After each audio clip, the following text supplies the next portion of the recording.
Rweza. I'm the acting head of Department of Law and Jurisprudence. On behalf of the Principal School of Law, would like to welcome all of you to this very important program, a Kyoto. A Kyoto is our traditional Bantu language, which is fireplace. Ideally, would be having an evening conversation around the fireplace, where we normally listen to an elder telling stories to the younger people and sharing anecdotes, lessons for us to learn from. But today, this afternoon, we are listening to him right in the middle of a very brilliant and bright day. I guess the advantage is that nobody will be able to hide in the cover of darkness or to make comments that others cannot attribute to. So this fireplace is going to be a cross-generational conversation with Honorable Tundu Lissu. I know other people would want to know his other names. The ones that are normally famous here in Uganda are Tundu Lissu, but he's also called Antipas. For those who are biblical, you may probably remember something like that, and the other name is Mugwai. So Honorable Tundu Antipas Mugwai Lissu is going to speak to us this afternoon.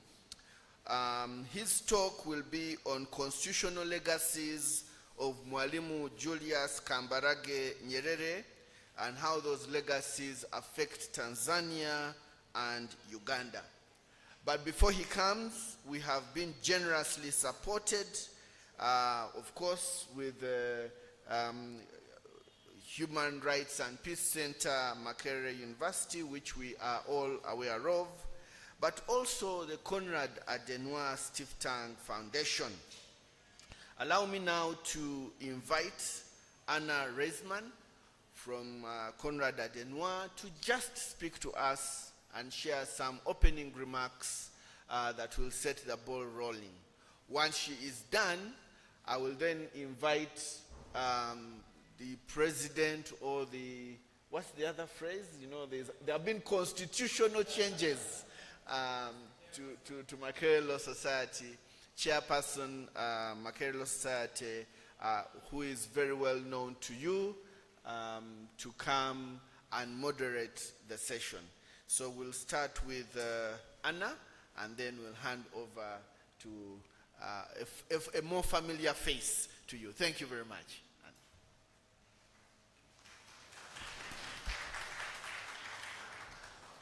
Thank you very much, Dr. Rweza. Good afternoon to all of you. We are very happy to be hosted today here at the Makerere University, at the School of Law, and we are very grateful to the Center for Human Rights and Peace for hosting us here today. My name is Anna Reisman, and I'm heading the Konrad Adenauer Stiftung, Uganda and South Sudan. It is to us always a pleasure to be on the grounds of a university. Universities are very special spaces, spaces for a critical debate, spaces for a critical exchange, spaces to learn and to question. So we are very happy to have all of you who you are seated here, the students in front of me, that you have shown interest to come here together. And I believe that you will leave this room with a lot of knowledge that you will have gained just in a few hours being here. Again, I would especially like to appreciate the students and share with you that It is a privilege to be in auditoriums like this. It is a privilege to be exposed to different people and different conversations and different opinions around the world. This is what universities are for. This is what they offer to you. And so, again, thank you very much for hosting us. And Dr. Kubomas, thank you very much for your very personal engagement to have this conversation. Allow me to say Stiftung as a German political foundation. As a political foundation, we are in Germany affiliated to a certain political party, which are the Christian Democrats in Germany. Being affiliated to a political party, however, does not mean, number one, that we are somehow legally are the same entity. No, we are not. We are legally two very different entities. It also does not mean that there are financial flows between the political party in one direction or another. It is forbidden by law to do it in Germany, and it is forbidden for us, of course, to do it elsewhere in the world. What it means is that we share a certain ideology, we share certain values, we share networks. And as a political foundation working around the world, we of course also work with political parties around the world. And our today's speaker, Honorable Tundu Lissu, is the chairman of a political party in Tanzania that is called Chadema. And Chadema is our political partner in Tanzania that works with our office of the Konrad Adenauer Stiftung in Tanzania. Honorable Tundu Lissu has been member of the Tanzanian parliament for 10 years, from 2010 to 2020. He has always been in very active politics. His activism in politics and his struggle, if I may use this word, for his country has almost cost him his life. This is a person who sits in front of you, who was rushed to a hospital in Kenya from Tanzania after having been shot at 16 times. 16 bullets in his body. The fact that he is seated today in front of us is a miracle.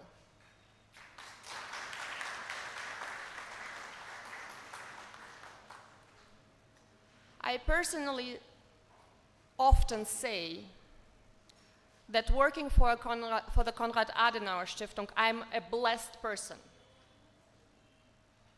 I come in contact and to work with incredible people around the world.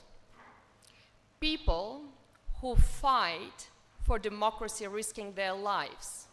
Because I find myself in a very privileged position to represent an institution whose mission it is to shape democracy worldwide. But let me be honest with you, I'm not the one at the forefront. I'm not the one risking my life, because I am not fighting in my own country for democracy. We shape democracy together as an institution throughout the world with people like Tundu Lissu.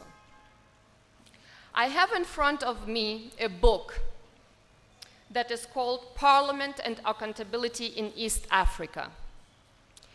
A book that Tundu Lissu has written while recovering in Europe from the attack on his life for his political work. And it is an honor that this book also has a logo of the Konrad Adenauer Stiftung that worked together with Tundu Lissu to publish his work. So, Honorable Tundu Lissu, it's also always a privilege and honor for me to work with you together. As much as I'm being a blessed person, can also say that it's not only a very professional and only a working relationship. But Tundu Lissu is not only a politician. Tundu Lissu, and I believe many of you here today are studying law. So he is one of you. He is a lawyer by profession. And he is also the former president of the Tanganyika Law Society in Tanzania. It is the Tanzanian Bar Association covering the mainland in Tanzania. And today's talk that he is going to have is exactly from the perspective of a politician, but also especially as a lawyer. His today's talk will address the constitutional legacies of Julius Nyerere in Tanzania and Uganda, because he has shaped and influenced them a lot. The way how the constitutions look like today, what Tundu Lissu refers to in this book in terms of how the parliaments work and their accountability in East Africa, a lot can be traced back to Julius Nyerere. And this will be the focus of our today's conversation. So once again, thank you to all of you for honoring our invitation today. Thank you once again to the Human Rights and Peace Center for having us here today. And now I believe I will directly hand over to Honorable Tundu. Sorry, and please come. Thank you very much.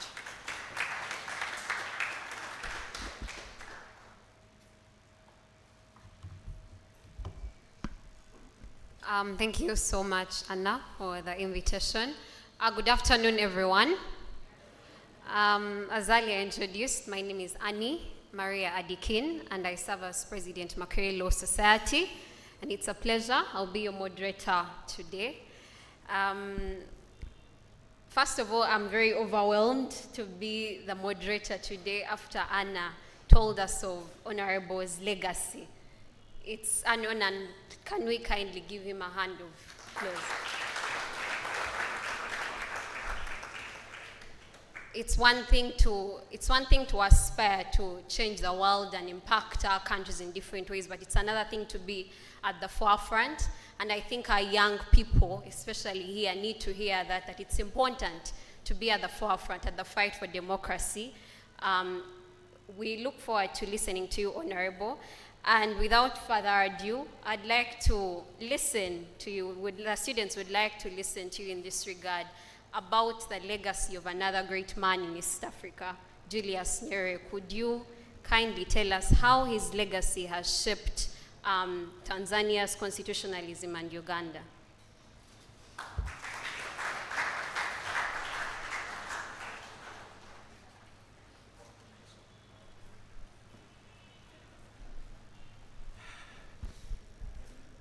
Hello, everyone. Good afternoon.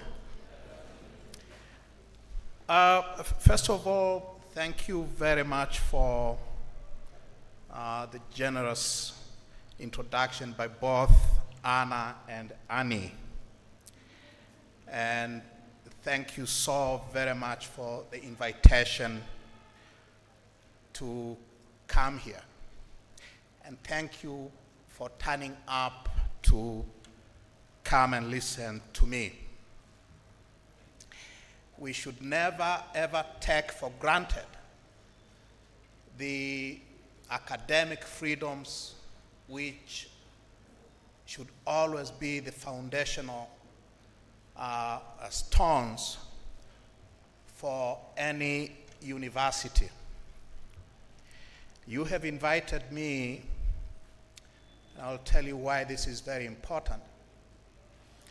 I am an alumni of the University of Dar es Salaam, or the Faculty of Law of the University of Dar es Salaam. But I can assure you, I cannot be invited to the University of Dar es Salaam, to the School of Law nowadays, to speak on anything. So I don't take this invitation for granted at all, because freedoms, intellectual freedoms and basic freedoms generally, are a very scarce commodity in our countries nowadays. So thank you again for inviting me.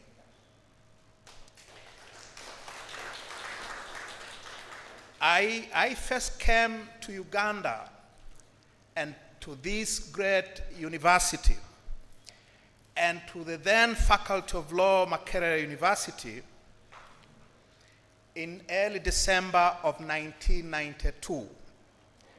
It was my very first trip out of Tanzania. I was a second-year law student from the Faculty of Law of the University of Dar es Salaam. That was more than 32 years ago. The occasion then was the East African Law Students Conference, organized and hosted by the Makerere University Law Society. And so, Madam President, Madam Chairperson, after a 32 years hiatus, I'm very happy to reconnect with the Faculty of Law, Makerere University again. Today, I return here 32 years later as the recently elected chairman of the largest opposition party in Tanzania and a political figure of some notoriety, if not in East Africa, certainly in Tanzania. Anna has told you of my trials and tribulations. It has been a very long and a very interesting 32 years, if you ask me. Please allow me to speak a little about this university. And I do this not because you don't know what this university is all about, but because we always need to remind ourselves of the traditions, of the great traditions that our universities represent for our countries and our societies. Makerere holds a very special distinction in the history of East African countries and societies that perhaps no other institution of higher learning in the region does. Growing up as I did in rural central Tanzania, where I was born and raised, the elders spoke of Makerere in hushed tones. When they said, "Huyu ametoka Makerere," this one comes from Makerere, it was a statement that needed no elaboration, and it demanded instant respect. To be associated with Makerere,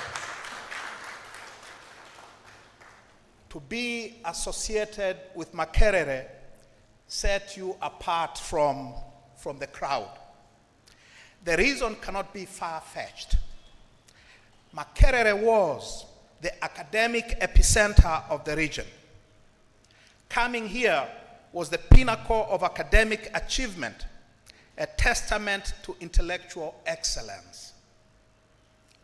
Nyerere, this place, produced Uganda's first prime minister, as you may know, Ben Kiwanuka. It produced Uganda's first, third, and fourth presidents in the persons of Apollo Milton Obote, Professor Yusuf Chironde Lule, and Godfrey Binaisa. Nyerere also produced Kenya's third president in the name of Emilio Mwai Kibaki. This institution also produced 2 of Tanzania's 6 presidents, including, more importantly, the subject of today's public lecture, Mwalimu Julius Nyerere. At the risk of offending the nationalist sensibility of my justifiably proud hosts, please allow me to venture to say that Mwalimu, as Nyerere is fondly called in Tanzania, Mwalimu is by far the most illustrious Nyerere alumni of them all.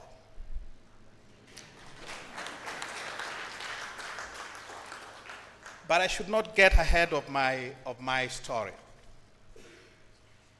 because I need to speak to justify the subject of my lecture today. What is it about Mwalimu Julius Nyerere and Uganda?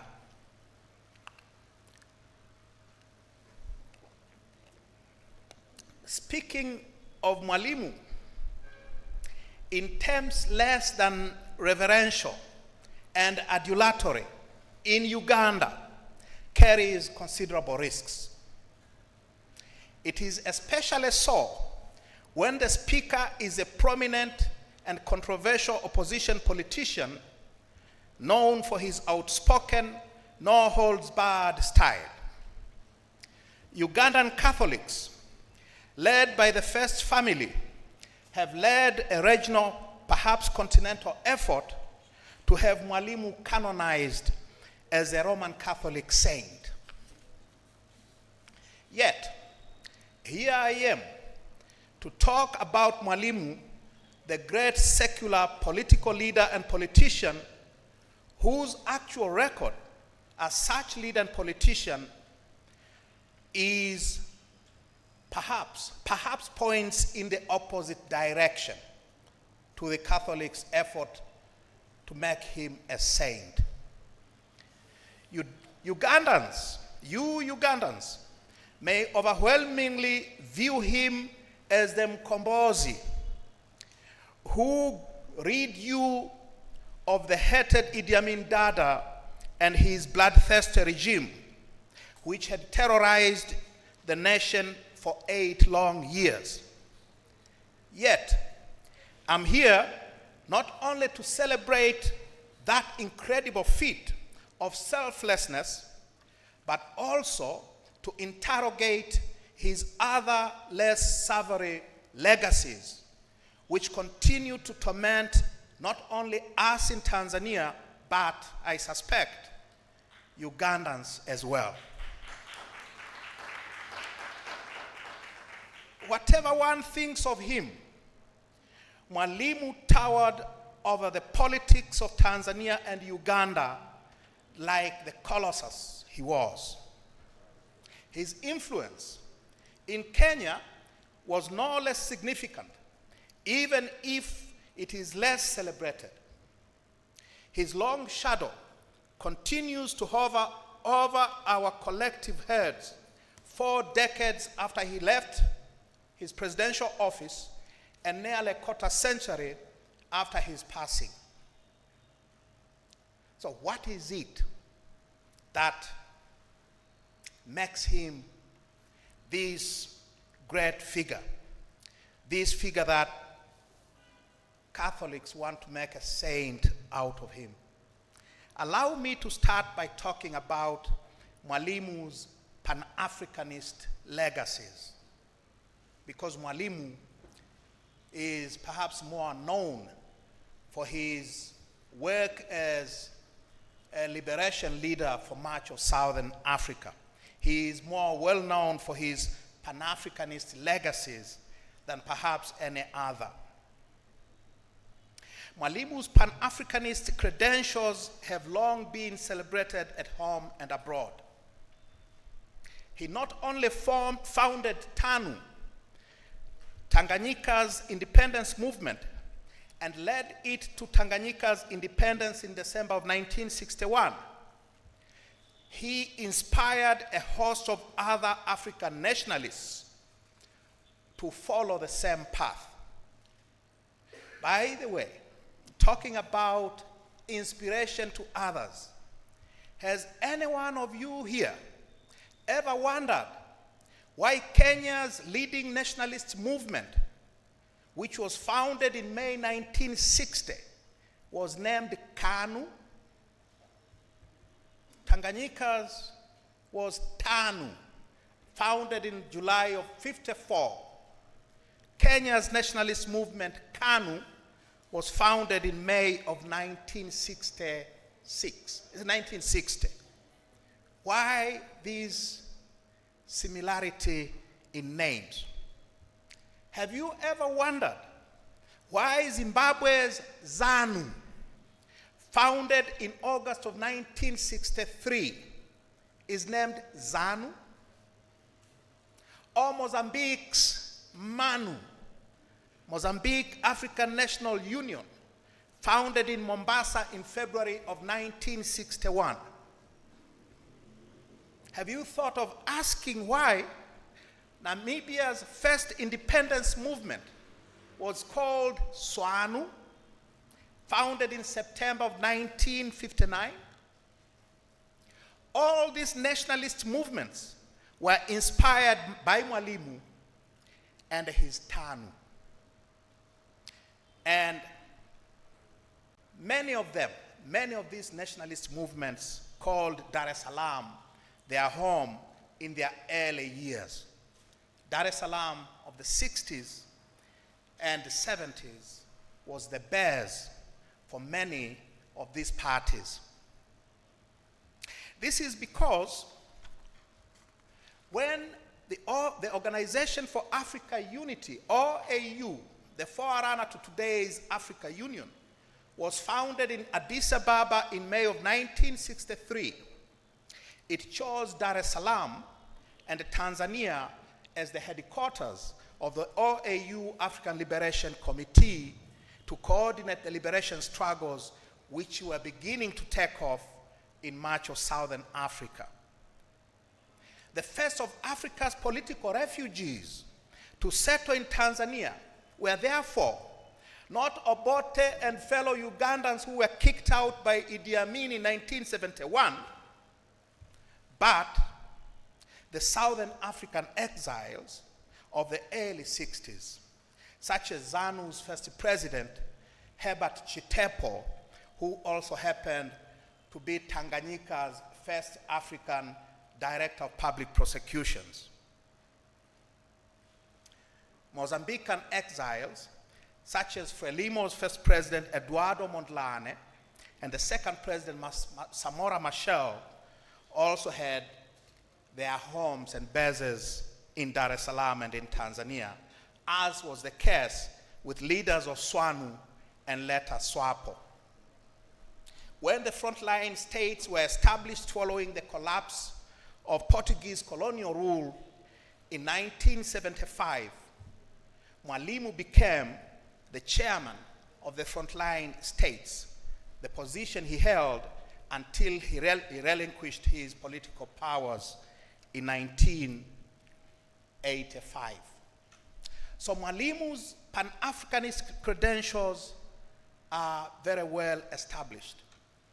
What about his constitutional legacies the subject of today's talk.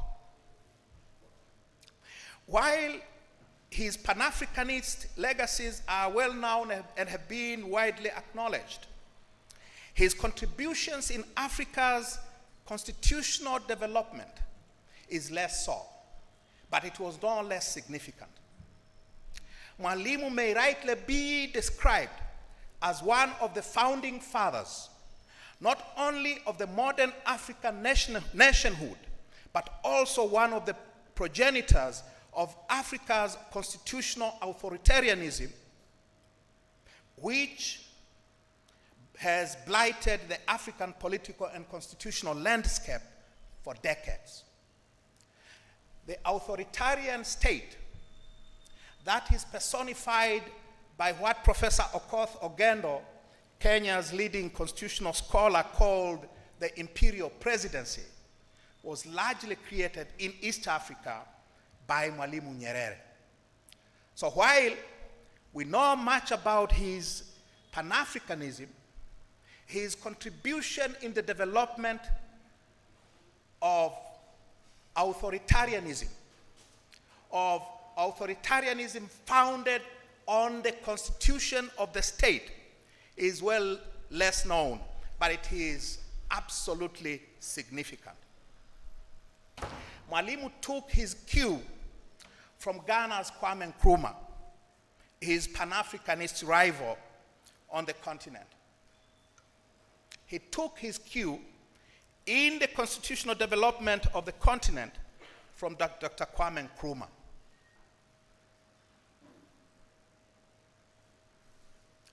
And he developed the authoritarian constitutional order first in Tanzania and later exported it to the neighborhood, Uganda, and to some extent, Kenya. Starting with the Republican Constitution of Tanganyika of 1962, Mwalimu created the imperial presidency, which, as I've said, was very well described by Professor Hastings Okoth Ogendo in a 1993 paper. Mwalimu's republicanism led to the abolition of chiefdoms in Tanganyika, and I know, speaking in Uganda, how the issue of Uganda's kingdoms has been touchy all these years. He did not only destroy chiefdoms. Mwalimu's republicanism also subjugated parliament, creating what has been described as largely a rubber stamp, turning an institution which had been the most powerful institution of state at independence into an extension of his ruling party.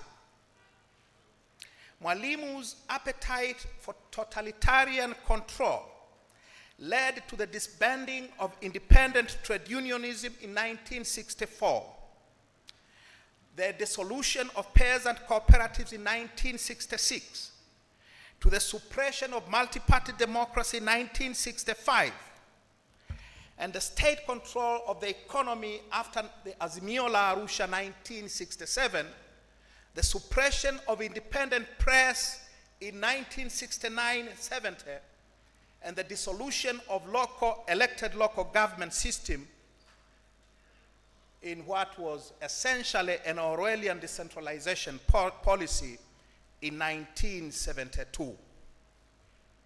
And soon after the dissolution of local government, Mwalimu and his TANU embarked on what James Scott, a scholar of peasant societies, has described as, quote unquote, the largest forced resettlement scheme undertaken in independent Africa up to that time. By the time that resettlement scheme ended in 1977, over 9 million rural Tanzanians had been forcibly removed from their ancestral lands and relocated in Ujamaa villages, which were run by government-appointed managers. By this time, too, independent student unions in the country's sole university had also been suppressed, and their place was taken by the state-controlled student organization, which was run under the auspices of the sole ruling party then, TANU, and later CCM. And therefore, when we speak of Mwalimu and his constitutional legacy, first and foremost is the creation of this authoritarian Leviathan, the state which hovered over the life of the nation like no other. The state that had total control of the lives and livelihoods of the people of Tanzania. Now, at the top of that constitutional Leviathan was Mwalimu, the president. Under the constitution he created, Mwalimu literally became above the law, and he was accountable only to his God. He was not only the head of state, he was the commander-in-chief of the armed forces, he was the head of government, he was the appointing authority of all judges, of all members of various constitutional and statutory commissions. He appointed all heads of civil service departments, of government-owned state corporations, of institutions like the central bank and public universities. Until he left, Mwalimu was the chancellor of the University of Dar es Salaam.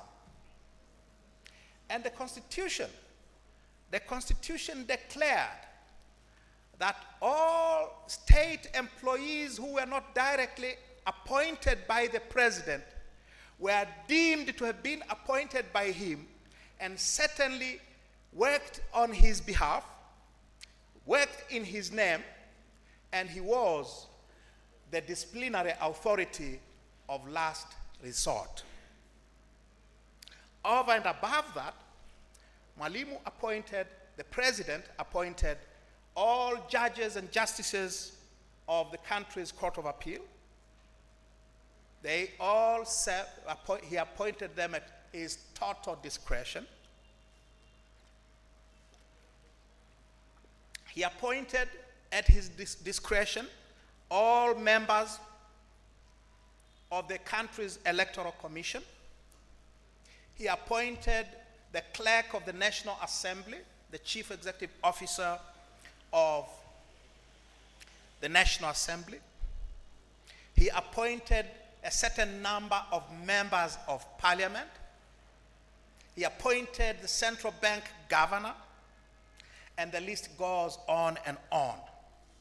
And therefore, when we speak of an imperial presidency created by Mwalimu, the president became what Professor Issa Shivji has described as the giver and taker of life, liberty, and livelihoods. He could decide who would live or die. He could pardon criminals. He could declare war. He owned the land. He owned the minerals. All the natural resources of the country. They were all placed in the hands of this constitutional Leviathan, and a Republican president, not an 18th century European absolute monarch. So that is the most important contribution of Mwalimu Julius Kambarage Nyerere in the constitutional development of Tanganyika. All countries, all African countries which were formerly under British colonial rule, literally all of them, emerged from colonialism with constitutions which had a Bill of Rights. Not so Tanganyika. Mwalimu refused British attempts to introduce a Bill of Rights in Tanganyika's independence constitution. And he continued to resist the introduction of the Bill of Rights until 1984, a year before he stepped down as president. He always argued that we do not need a law that prescribes limits on the government. We should not create constitutional straitjackets. We should not introduce constitutional limits to the power of the government and the power of the president, because the state, in Mwalimu's view, was this benevolent institution whose mission was to bring development to the people. And therefore, he argued it should not be encumbered by a Bill of Rights. The courts should not be given the power to curtail the government's mission of bringing development to the country and the people. So by 1985, when he left office, the people of Tanzania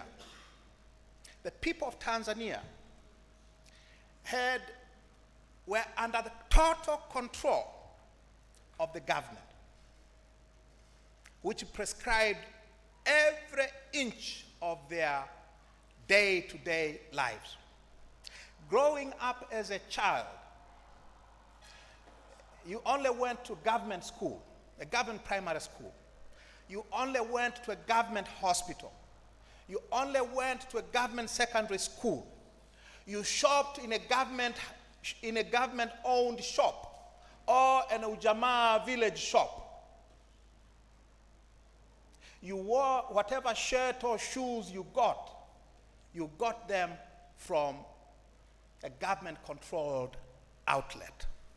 You only listened to Radio Tanzania Dar es Salaam.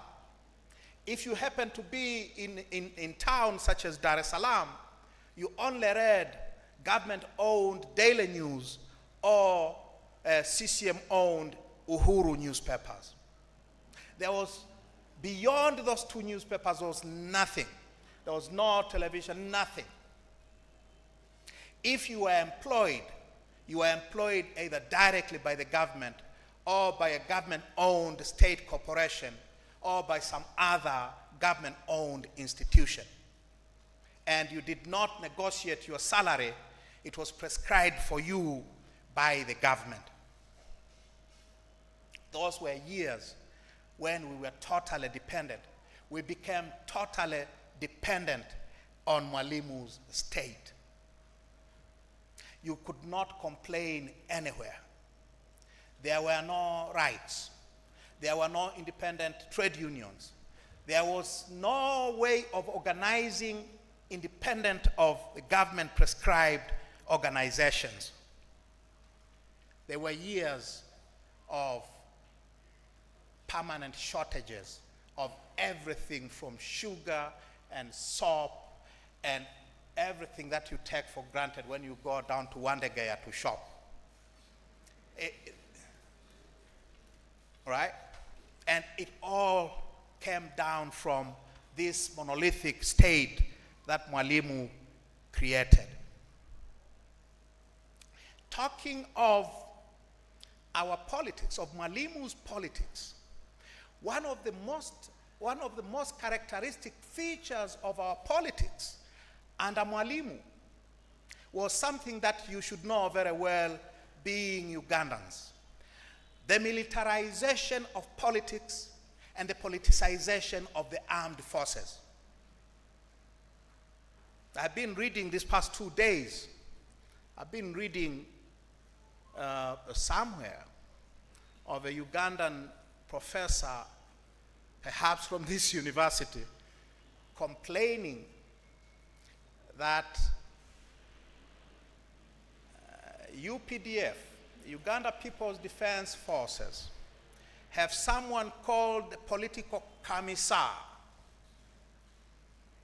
And that professor, the learned professor, alleges that there are only 2 countries in the world which have political commissars in their armed forces: Putin's Russia and Xi Jinping's China.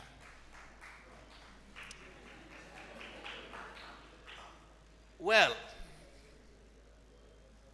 with all due respect, the professor didn't have to travel to Russia or China to know about political commissars. From 1964, when the Tanzania People's Defense Force, TPDF, yours is called? UPDF, right? Where did you get UPDF from? From 1964, when Tanzania People's Defense Forces were established following the army mutiny of January 64, the Tanzanian armed forces have always been heavily politicized.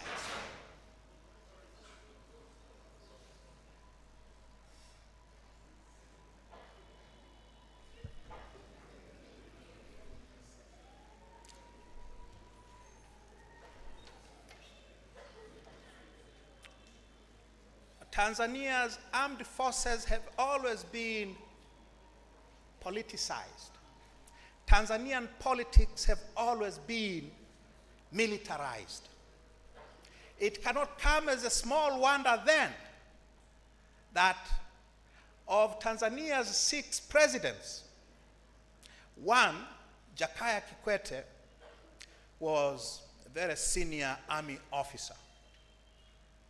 Of Tanzania's 6 or 7 prime ministers, 2 of them were very senior military officers. They include one chief justice who was a major general in TPDF.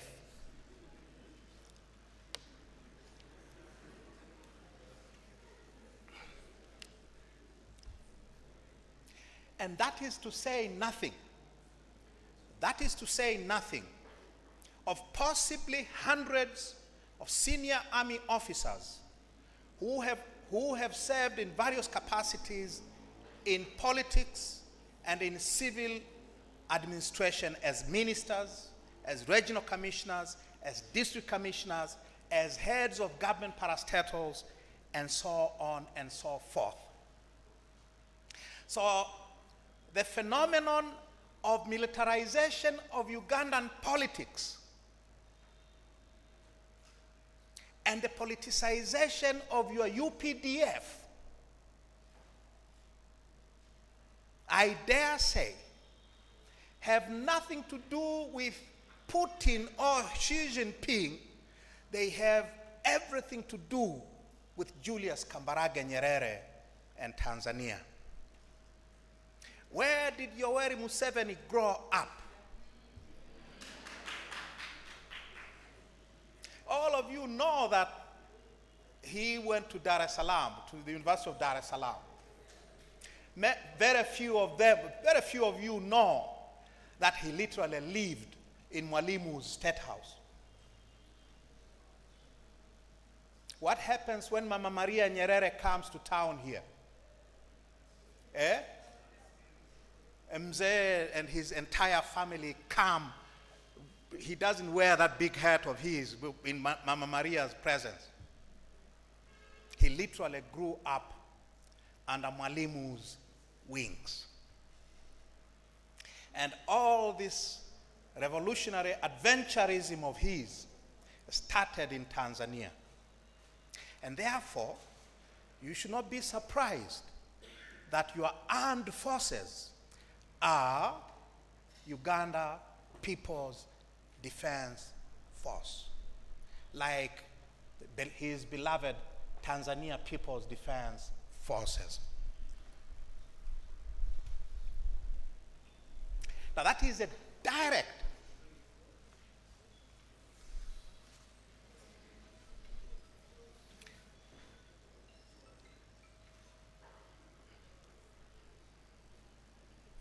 Are we okay?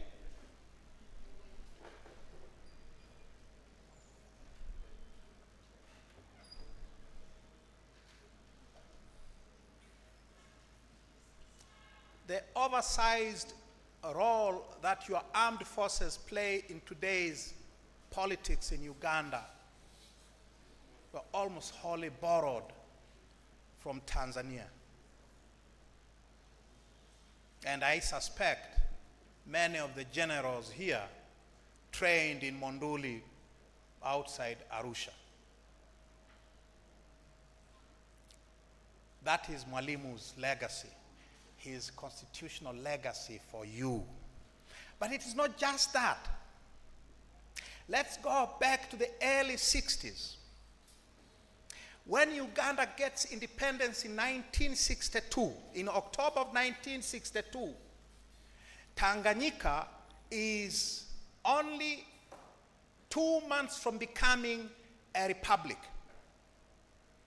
Mwalimu is in the process of carrying out a constitutional coup, changing the country's entire constitutional order from a parliamentary democracy he had inherited in 1961 at independence to a republican form of government with an executive president at its head. So Uganda gets independence when Tanganyika is becoming a republic with an imperial president. When Uganda gets independence, there is already in East Africa, there is already in Tanganyika, a ready model of governance which gives whoever is in power, whoever is in control of the instruments of state, real powers. Now you know, because you're here, you know that the constitutional settlement that was negotiated at Lancaster House made Uganda a federal state with kingdoms, with districts, and the territory of Mbale, right? Uganda's federalism was very well established in the constitution and entrenched. You could not change the federal character of the Ugandan state except with very high majorities. It made for a very complicated system of government. It made for political leaders who were severely constrained in their ability to deploy power. And because of Uganda's ethnic demographics and that complicated constitutional settlement, it was very difficult to change that system into a republican form of government with a kind of ease that had characterized the transformation of Tanganyika into a republic in 1962. So to transform Uganda into a republic with an executive president required a military coup by Milton Obote in 1966, in February of 1966. You should know this history, I hope. What is the constitutional order that Obote imposed? The so-called Pigeonhole Constitution of April 1966. If you look at the Pigeonhole Constitution and the Constitution of 1967, which was adopted a year later, one thing stands out: the imperial presidency. The imperial presidency that Mwalimu Nyerere had created for Tanganyika with the Republican Constitution in 1962. Milton Obote required the assistance of Uganda Army led by a colonel, later Brigadier Idi Amin, to create that Republican constitutional order with an executive president.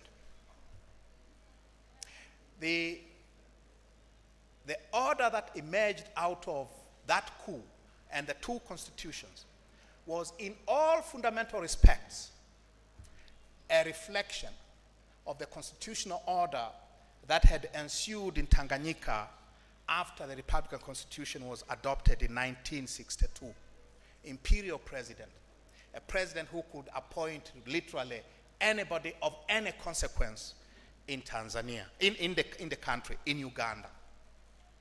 And the same model was adopted when Idi Amin threw out Milton Obote in 1971. It was carried over into Yusuf Lule's government after Amin was kicked out with the Musaada wa Wakombozi from Mwalimu 1979. It was institutionalized again in Obote II. And who can say today, with Yoweri Museveni and your constitution of 1995, who can say that Uganda does not have an imperial president under the current constitution? All that, my argument is, all that was inspired by Julius Nyerere. And you know, he did not only inspire constitutional development in that direction, he also interfered massively in Uganda's internal political processes. Anyone doesn't know this? He did not only overthrow Idi Amin, he installed Professor Lule, and when Lule started acting too independently, he had him removed, all right, in Mwanza. You should read Professor George Kanyehamba's book on the constitutional development of Uganda. He tells the story of how Lule was removed.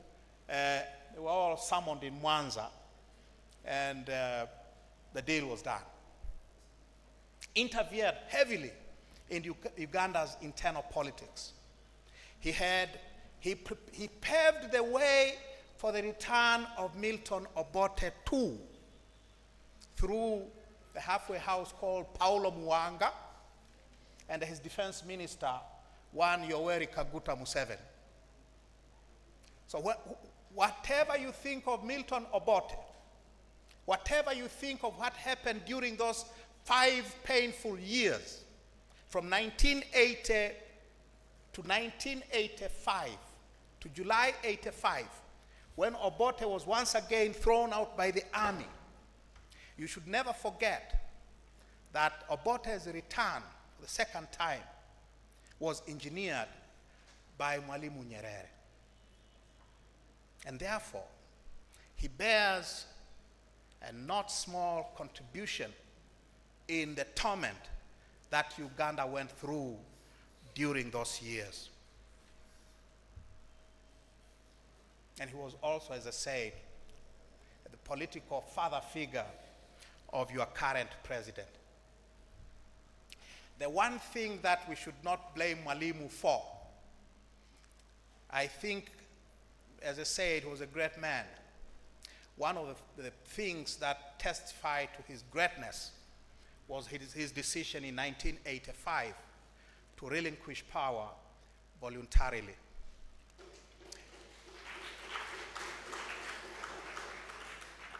Tanzania became the first country in Africa to successfully institute presidential term limits, the first on the continent. And it is thanks to him too. That it has not held in Uganda, it was tried, right? It was tried thanks to his inspiration. It was presidential term limits were instituted here, I argue, thanks to Mwalimu, to his inspiration, to his example. That they have not held. He should not be blamed for the fact that presidential term limits have not survived here. Maybe if we say that he contributed in a way because of the imperial presidency that he inspired here and elsewhere. But his introduction of presidential term limits has held in Tanzania and has been adopted in almost every other constitution you can think of in modern Africa. Even if in few countries there has been a backsliding. So we can thank Mwalimu for presidential term limits, the constitutional legacy of Mwalimu. What else? What else?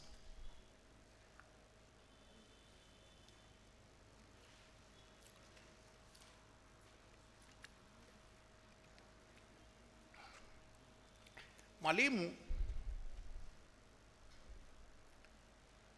loved university. He loved intellectual debates at university.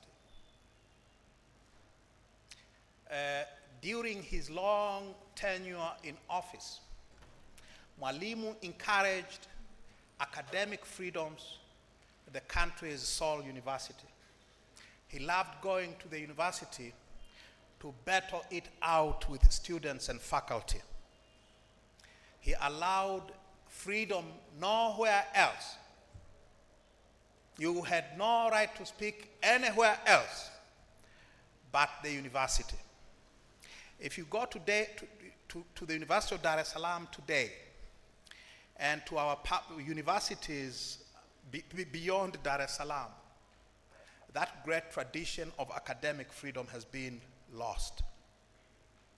Today, our universities have become jailhouses where academic freedom is imprisoned. Mwalimu let it flourish. And standing here today at Nyerere, his alma mater, I urge you all to protect that one distinguishing factor that characterized Mwalimu and his university, intellectual and academic freedom. Fight to protect your right to speak, right to protect your academic freedoms here in this great university. So let me finish so that we may ask questions. What do we make then of Mwalimu? What do we make then of this great man? One, he was a man of his times. The period of the 1960s was a period of what scholars have described as dirigisme. I don't know if I pronounce it correctly. It was a period of state control of the commanding heights of the economy. It was a period of the state as a provider of social services, not just in Africa, but it started in Western Europe, and that is why Mwalimu counted as his close friends all Western social democrats, from Willy Brandt in Germany to Sweden's Olof Palme, and the British labor leaders of the period. So he was a man of his period, a man of his times. Number two,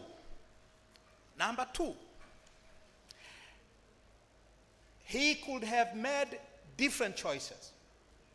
It was not a given that we should have taken the direction that Mwalimu took.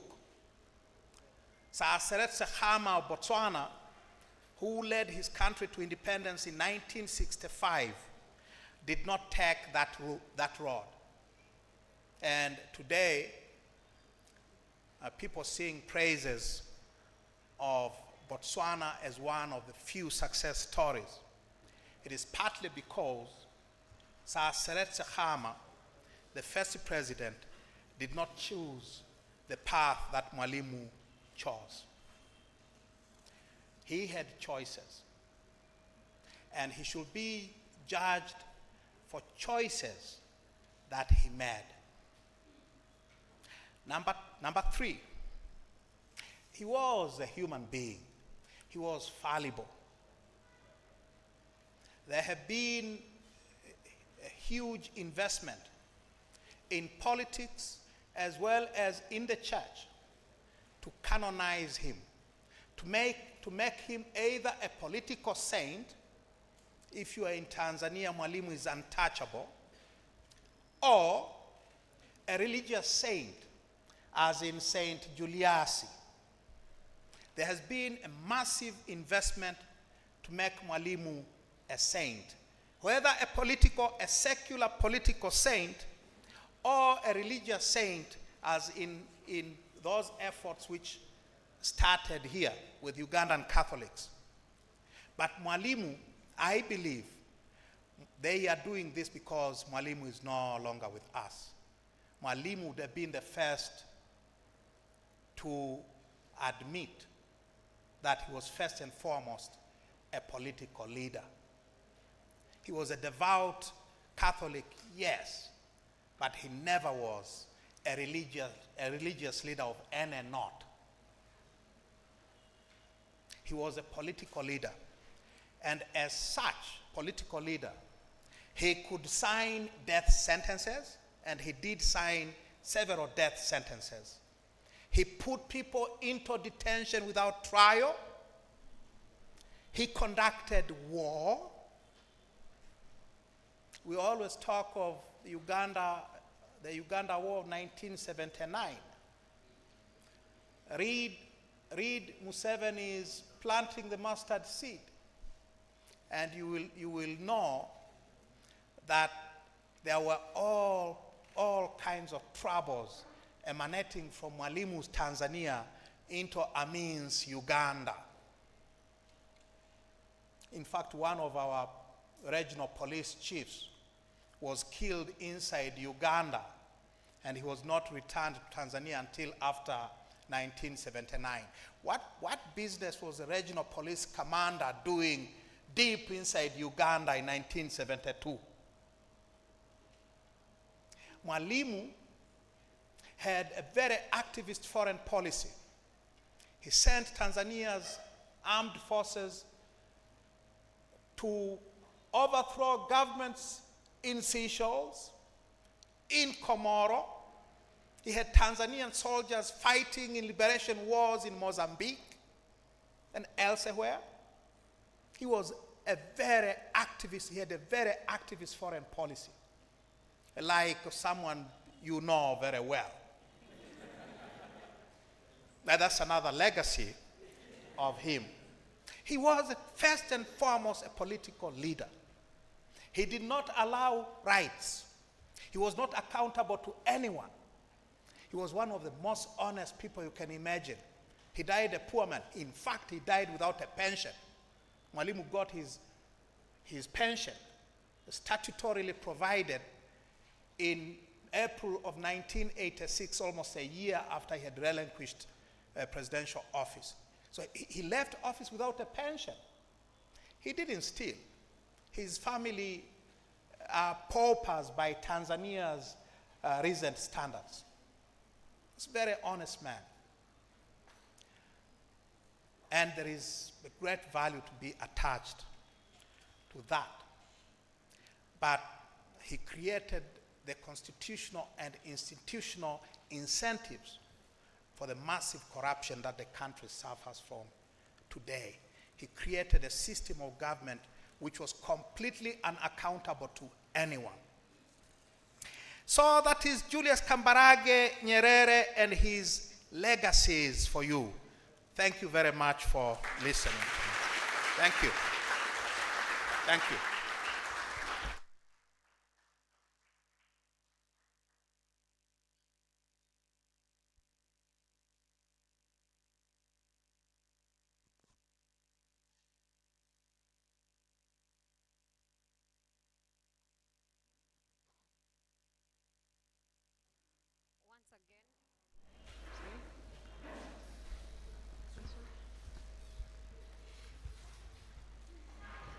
Once again, Honorable, I'm at a loss for words, and it's just an honor to get to hear the full story. It's an honor to hear the full story of Julius Nyerere, and I think it's a call to question our political saints in this country, because we have a couple of them, the untouchables. As the session proceeds, I'd like to just remind you a bit of the program. We're going to have 2 more panelists, and then we shall open it up to you. So please skip the questions. I hope as Honorable was speaking, you are noting down a couple of them. And Honorable, I'd like to say that in light of your presentation here today, it's to give a bit of context. We're in the electoral season at the university, so all these freedoms you've been talking about, of students being at the center stage of some of the most pivotal conversations in constitutionalism in this country. In this room, you have activists who have stood face to face with some of the political... Thank you very much, Annie. I think you're doing an incredible job. Well done. I'd like to thank Honorable Tundu Lissu for that very insightful discussion. And also to thank, of course, Anna and the team from CAS, Anna, Ale, Sam, and the rest of the incredible team from CAS for their support, without which this might have been a little bit more difficult. Professor Mbazira, the Principal Emeritus of School of Law, thank you so much for your presence. Rweza, and other colleagues who are here from Huripec and School of Law, thank you so much. I start from where Honorable Lissu started, the idea of academic freedom and its importance. Today's discussion almost did not happen for a variety of reasons that I'm not quite at liberty to say. But let me say this. It's a very sad day if in a university a discussion of this nature cannot take place. It's a very sad day indeed. And if that doesn't happen, if that cannot happen at a university, then I think it's very difficult to call that institution a university. So for us really at the School of Law, and I would say Huripec, it's a continuing commitment to ensure that we continue to do what we can to ensure that Makerere University remains a university properly so-called.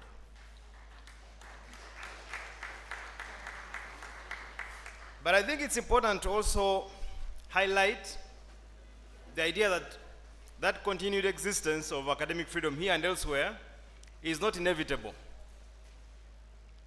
As Anna says, it must be struggled for consistently and constantly. And unfortunately, there has been a gradual diminution of freedom of expression within Uganda, and inevitably then also in Makerere. And my fear and my concern is how we have allowed this to happen, because the loss of freedom always happens incrementally. The famous Pastor Nimola statement about they first come for this, you say, I'm not a Catholic, they come for this, and before they come to you, it's too late, there's no one speak for you. I'll continue to remind Ugandans of what I consider to be the worst decision, one of the worst decisions ever in our constitutional history, the decision in Fox Odoy. Now, for many Ugandans, it was a popular decision because it concerned a topic that is very controversial and concerning a group that many Ugandans don't like. But at page 164, paragraph 438 of that decision, the Constitutional Court of Uganda asserted that the purpose of one of the impugned sections, which they upheld, whose constitutionality they upheld, was, and I quote, to confine academic freedom to the academic setting so as to avert public disquiet and undue social upheaval, close quotes. The Constitutional Court is suggesting that, okay, this provision, it's okay.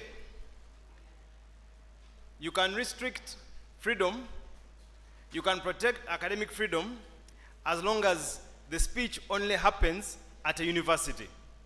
Now, that's a very strange idea. Do you stop being a teacher when you go out of the university? When you get out of the stage, do you suddenly transform? Do you lose that freedom? Or as a student, do you lose the freedom to speak because you have left the gates? If it's a virtual lecture, do you still, based on this reasoning, enjoy that freedom if you're not physical at Nyerere? But the Constitutional Court also suggested that academic freedom is only protected as long as you're within the bounds of your expertise. That, of course, suggests that since some of the aspects today concern political theory and history, then perhaps Dr. Rweza and I, and perhaps even our honorable guest, are not covered by that freedom according to its articulation by the court. Obviously very strange, very illogical, dangerous even propositions. But you see, they somehow went unheeded by the majority of us Ugandans because, well, it's a decision touching those people we don't like. But freedom is lost incrementally. And if it doesn't mean anything for those people we don't like, it means nothing for anyone. And my invitation to you all, to us all, okay, then it was about that, but you can see from some of the hints we are giving today that even that freedom within this university is under threat. So if one thought that you could preserve your freedom as long as you are in the gates of Nyerere, evidently that may not always be the case. Okay, I think I'll leave it at that particular point. I had prepared a couple of rebuttals. I felt compelled to defend Nyerere and to offer some balance, and I had prepared a number of, I was going to be the advocate, not the devil's advocate, but the advocate of the saint. But unfortunately, Honorable Lissu's presentation was too balanced for me because he dealt even with the points I would have made to salvage or balance out the discussion. I had mentioned the frugality, the honesty of Mwalimu Julius Nyerere. Unfortunately, Honorable Lissu mentioned that. I had mentioned the fact that he left power peacefully in 1985, creating a precedent that has held for Tanzania to some extent and could have worked elsewhere. Again, very unfortunately, to my great discomfort, Honorable Lissu also covered that. So I'm at a bit of a loss.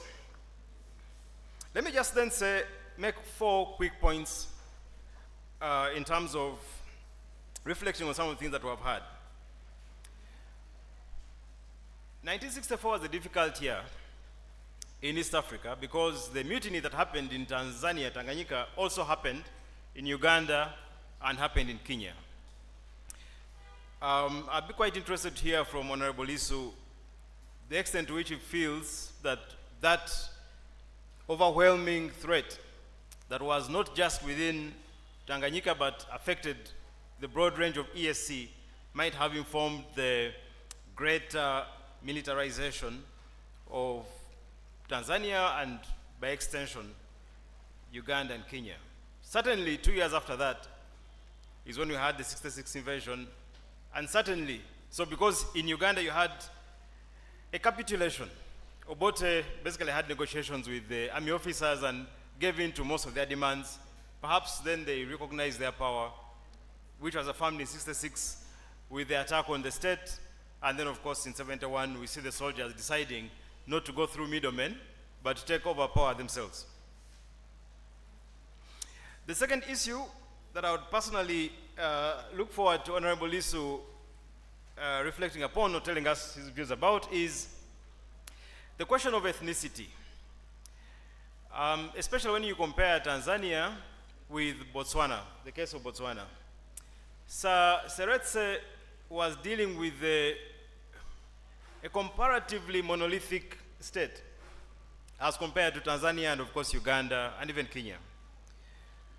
Is it possible that the choices Mwalimu Julius Nyerere made in terms of a centralized state, abolishing chiefdoms, and other policies that created an imperial presidency at the cost of subnational autonomy, is it possible that perhaps that was informed by the specific instances, the peculiarities of the Tanzanian state, especially when it came to the multiple ethnicities? The third point, and this is a point where I think it's interesting, Honorable Lissu referenced Kanyehamba's book, Constitutional Law and Government in Uganda, and I've always found a passage in that book very interesting. It's a discussion between Ugandan politicians taking place in the Tanzanian State House. And it's about Ugandan politics, but the debate is not happening in Parliament of Uganda, it's happening, they are performing for Nyerere. And they're making the arguments to him because, for all intents and purposes, he was the post-Idi Amin president of Uganda, for all intents and purposes. And Kanyihamba recounts, so Nyerere invited the various Ugandan politicians to speak. And Kanyihamba says when he gave his presentation, it was a long one and rather winding. Nyerere stopped him and said, "Are you a lawyer?" And Kanyihamba said, "Yes." And said, "Keep quiet, stop there, these are matters for politicians." It seems to me that perhaps, as with many political scientists, certainly many here in Uganda, both within the scholarship but also within the leadership of the state, there seems to be a view of law as subordinate to politics. Law as subordinate to politics, that the politicians and the army, the soldiers, decide things, and then the law is made to fit that description. Perhaps that window, that brief anecdote that Kanyihamba tells us provides a window into this. The final point I'll make is, and again as the advocate for Mwalimu, is the East African community, which collapsed in 1977 because of a difference of values. It seems to me that, and of course it's on record that Mwalimu said he could not sit at a table with someone who had blood on his hands. He was referring there to Idi Amin. So that by the time the EAC collapsed in 77, that it was partly or mainly based on a difference of values that was irreconcilable. That you had a murderer in Uganda and a reasonable person, or more reasonable people, in Kenya and Tanzania. And that the collapse, therefore, was primarily about a difference in values.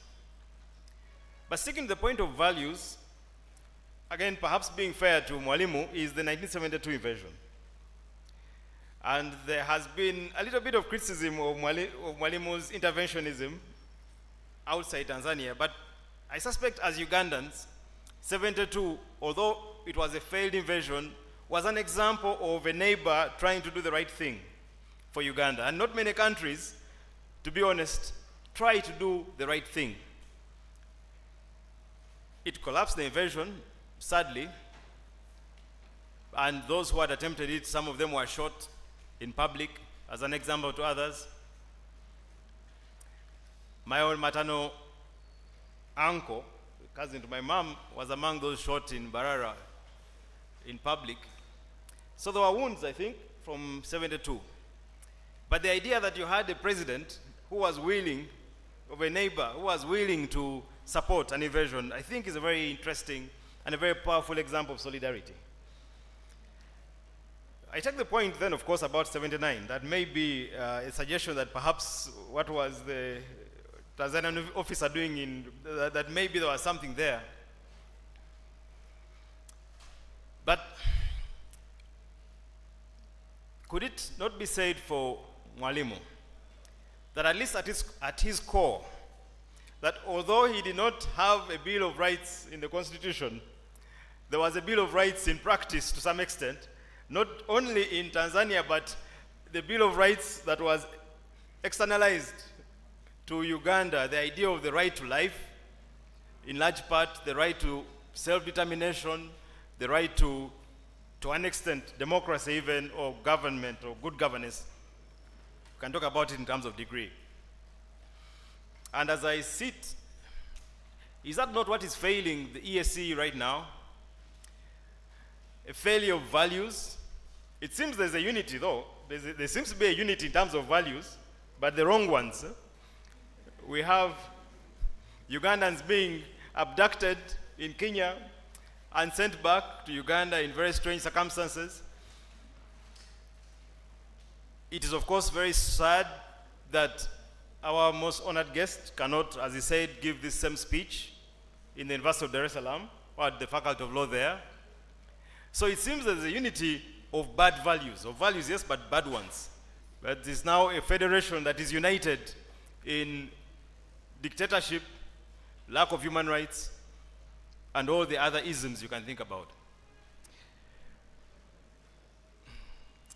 Maybe if Mwalimu Nyerere were alive today, perhaps the 2005 amendment of term limits, perhaps the amendment, the continued desecration of term limits might have been forestalled. Maybe he would continue to exert, I was talking to Dr. Rweza, maybe he would continue to exert a certain mentorship to say maybe, look, Mzee Yoweri, please maybe, perhaps go and relax as I did. Or maybe he might have invited the ESC to move towards better values. I'm looking forward to hear both from Honorable Lissu, my fellow panelists, but also you, what you think about these things. Thank you so much.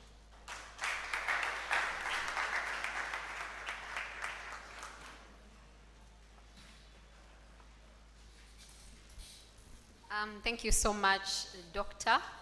Every single time we listen to you all over again, it's a lecture of constitutional history and constitutional law. So I'd like to hear from Dr. Rweza on this same topic. Doctor, you're most welcome.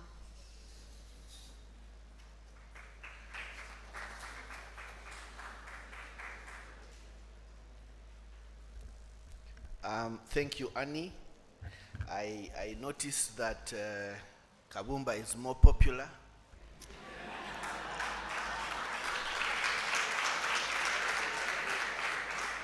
Because of the amount of clapping, and it seems some of us less known fellows, we can only ride on his popularity.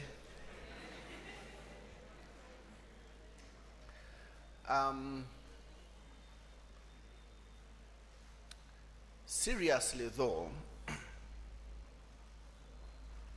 I think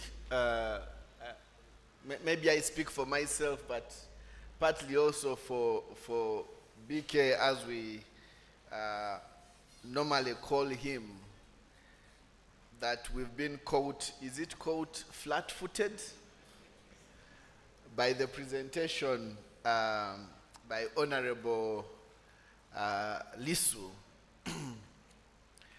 Because for the longest time, we have held Mwalimu Julius Nyerere in the highest regard. growing up, as we said, Honorable, growing up, we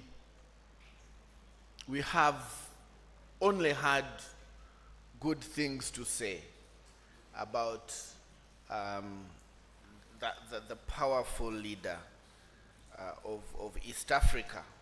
And so listening to your speech has gotten us shaken, at least gotten me shaken about what I can and cannot comment about. Because like you said, you started off very well and you built this powerful African leader who had done great things for the continent, and then you brought the conversation back home, and that is when I didn't know what to write anymore.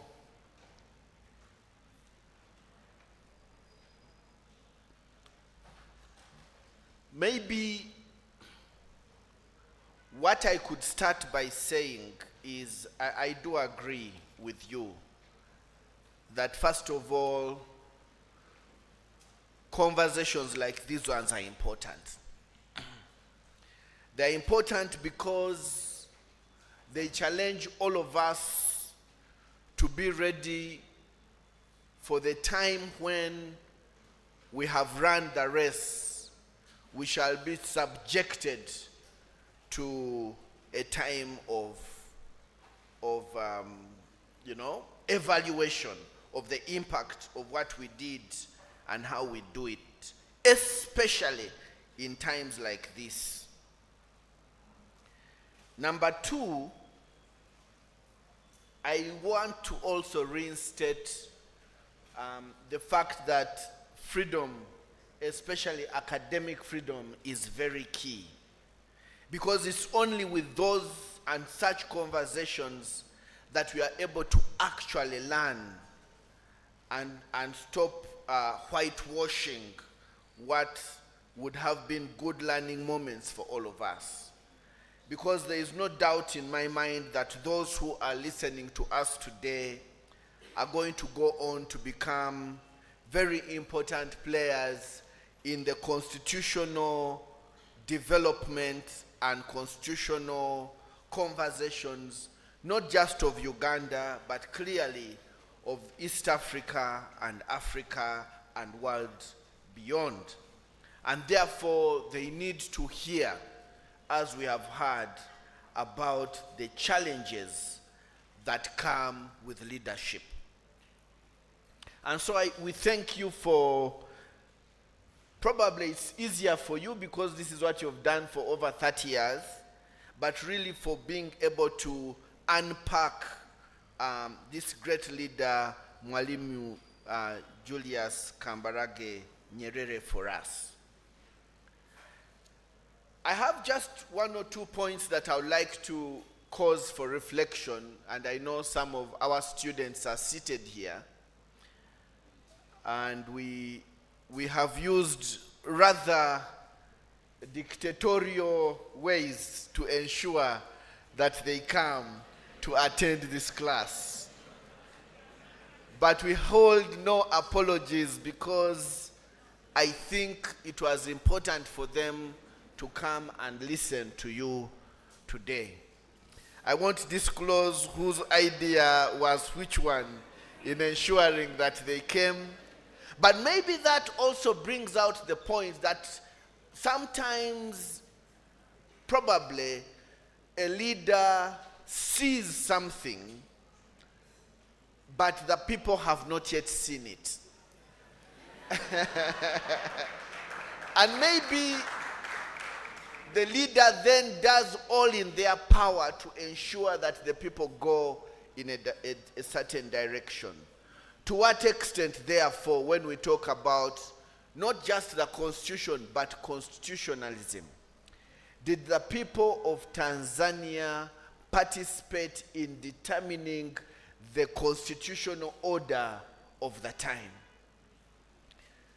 Because one of my working definitions of constitutionalism is it being a compound of ideas, but also attitudes and patterns of behavior.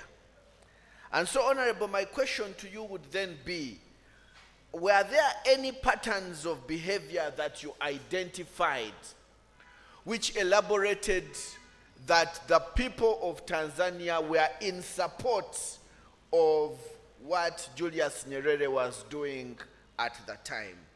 Of course, this is about elaborating the principle that the authority of government derives from and is limited by a body of fundamental law. Some of the decisions we think about, one of them being what happened when Idi Amin, as we hear, decided to annex the Kagera territory of Tanzania, and therefore elicited the reaction that he received. Yes, Nyerere did not only repulse him, but also went again further to visit Masaka, Mbarara, and other places of in Uganda, and to do the things that you have talked about. To what extent did the people participate? Number two that I would like to ask is the times. I know it is Charles Dickens in his book A Tale of Two Cities, where he starts by saying it was the best of times, it was the worst of times, it was a time like no other, but it was a time like any other time. And it got me thinking, in the times that Nyerere was operating, when we see him taking certain decisions, first of all, I would like to believe this was the time of the Cold War, or shortly thereafter. This was the time when Tanzania was recovering from the Maji rebellion and the fight for independence. And it was a time of stabilizing what I would call the post-colonial independent state. I would like to believe that there are certain decisions that had to be taken. Some decisions were probably not totally democratic, but hopefully Tanzania in one way or another could have benefited. Do you think any leader in that time applying the things we teach about in the university, constitutionalism, democracy, do things the proper way, have a plebiscite, a referendum to decide whether to do what you need to do. Do you think Tanzania at that time would have benefited from that kind of methodology? Or is there room for us to excuse Nyerere? And this is said from a person who has been an erstwhile supporter of Mwalimu. And I just want to know whether that is something we could think about.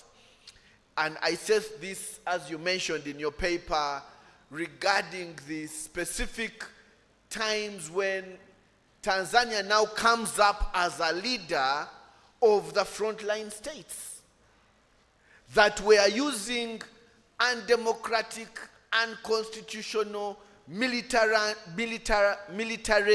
means to support those frontline states in their push for independence. I guess what I'm asking, can we excuse him because of the times? Number three is a point of reflection for me. And those of you who know, you always hear me talk about my book. And in that book, we don't teach that at the university. I reflect on the place of mentorship. And from your conversation, Honorable, I can clearly see that many leaders followed and were mentored by Julius Nyerere. And I would like to ask whether the mentorship was correct or wrong. What has happened today? In your opinion as a political leader, to what extent do you see mentorship playing a role in helping young people, erstwhile politicians, to become the politicians that are necessary for the 21st century and beyond? I take a lot of exception to some of the political leaders we have today. And of course the question is, what is Rweza doing about it? I am doing something about it right now. Have we lost out on mentorship? Because I can see from your story, everything that President Museveni, for example, has done can in one way or another be attributed to the mentorship that he received from President Nyerere. Is there, for example, in Tanzania, serious mentorship taking place? For example, I heard a story that former President Jakaya Kikwete was interested in becoming president. And the story we hear is that Julius Nyerere called him aside and said, he referred to him as a young man and said, young man, allow the likes of, what was the, Mukapa, and there was another one. Allow them to, Ali Hassan Mwinyi, allow them to do their part. Let them serve and go. Your time is coming. I don't know how far true that story is, but I think it's a good story, hopefully, if it is true, to begin our own reflection in the fight for constitutionalism, in the fight for upholding the rule of law and good governance. To what extent has there been support from the elderly, those who've been there to help our people who want to become leaders? Lastly, you mentioned something regarding the financial legacy of Julius Nyerere's family, or his family as a result of his legacy. And I think if I heard you correctly, you said his pension came a whole year after, and you know, he probably did not die a wealthy billionaire. My question is, in our day today, where no longer do we see the state as the leader of the market, where we see a lot of challenges regarding how the state is governed, and in the words of General Otafire, when he came to speak many years ago here on corruption, he said we're in a stage of primitive accumulation of wealth. Could you comment on what can be done? Because, you know, I once heard from somewhere else the comment that, you know, first of all, as lawyers, we are supposed to be wealthy. But you and I know that wealth, like the fight for academic freedom, grows slowly. But we are teaching a growing group of very impatient young people. They don't want to drive what Rweza is driving in 10 years' time. They want to drive that Mercedes Benz today, if possible, before the end of 4th year. And that for me is important. So in the broader scheme of things, the people who are supposed to lead all these conversations on good governance, the fight for corruption, and so on and so forth, are also impatient to resolve the financial question. Maybe you could comment on that. What, in your view, do you think would be the way forward? Lastly, I would like everyone here to stand and celebrate you, especially for the great sacrifice of those 16 bullets. If you would kindly...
Let us keep our questions short so that we're able to engage better with the Honorable. Thank you, Anne, and thank you, my friend Anna Reisman. It's a pleasure to meeting you. I was once a postgraduate training intern at Conrad Adenauer Stiftung, and that's where I happened to first of all have met your first book, Mr. Tundu Lissu. I read it from CAS offices. My name is Musana Jafari, the National Mobilization Secretary of the newly formed political party called RPP, Revolutionary People's Party. And I'm a Makererian. we are talking about Museveni having gone to where? To Tanzania. And, you know, he was well relinquished with knowledge and information, and he came. My question is, where did President Museveni throw the notes that he learned from Tanzania? Because Mwalimu Julius Nyerere taught him all those things, you understand. For instance, peaceful, living power peacefully. Mwalimu did that. So where did Museveni leave the notes of living power peacefully? Then number 2, John Locke, he wrote a book, The Second Treatise of Government. We are talking about the interaction between law and politics. And that's where I'm going. John Locke talked about a legitimate government, whereby you have to use the law. Hello, I'm sorry to interrupt, but let now us next skip time the I questions kindly right ask, there. because this is an intellectual debate. Next time you have to upgrade us. Thank you. Once again, one question per person and get straight to it. Oh, thank you so much, Honorable Lissu. It has been an insightful discussion, and I have a question I'm going to summarize. We have heard of Julius Nyerere, we have heard of the good stories about him, but what has hindered the information that we have heard from Honorable Tundu Lissu? What has hindered the masses from speaking evil or ill about him, that they want to prioritize him to be a saint? And if you look at leadership, don't you think that leadership may have some loopholes, that it won't be a smooth sail? And you talked about Honorable Julius Nyerere inspiring Museveni into the dictatorship. We are looking at something that was done by a neighbor. I'm failing to pay school fees for my children, and my children are not studying, and I'm saying that it's because of the neighbor that my kids are not studying. I am blaming my consequences. I'm blaming my effects, my atrocities to someone else. I feel like it's more of a decision one decides to make for them to achieve or reap what they may want to achieve. And you talked about a university being a safe space for us to speak about these things. And actually, it doesn't make sense for us speaking of these things when we are at the university and we don't put them into practicability when we get out. It's like I'm studying to preserve it for the studies and I'm not going to apply it anywhere. So thank you so much. And those are the few questions I had. Thank you. Allow me to submit.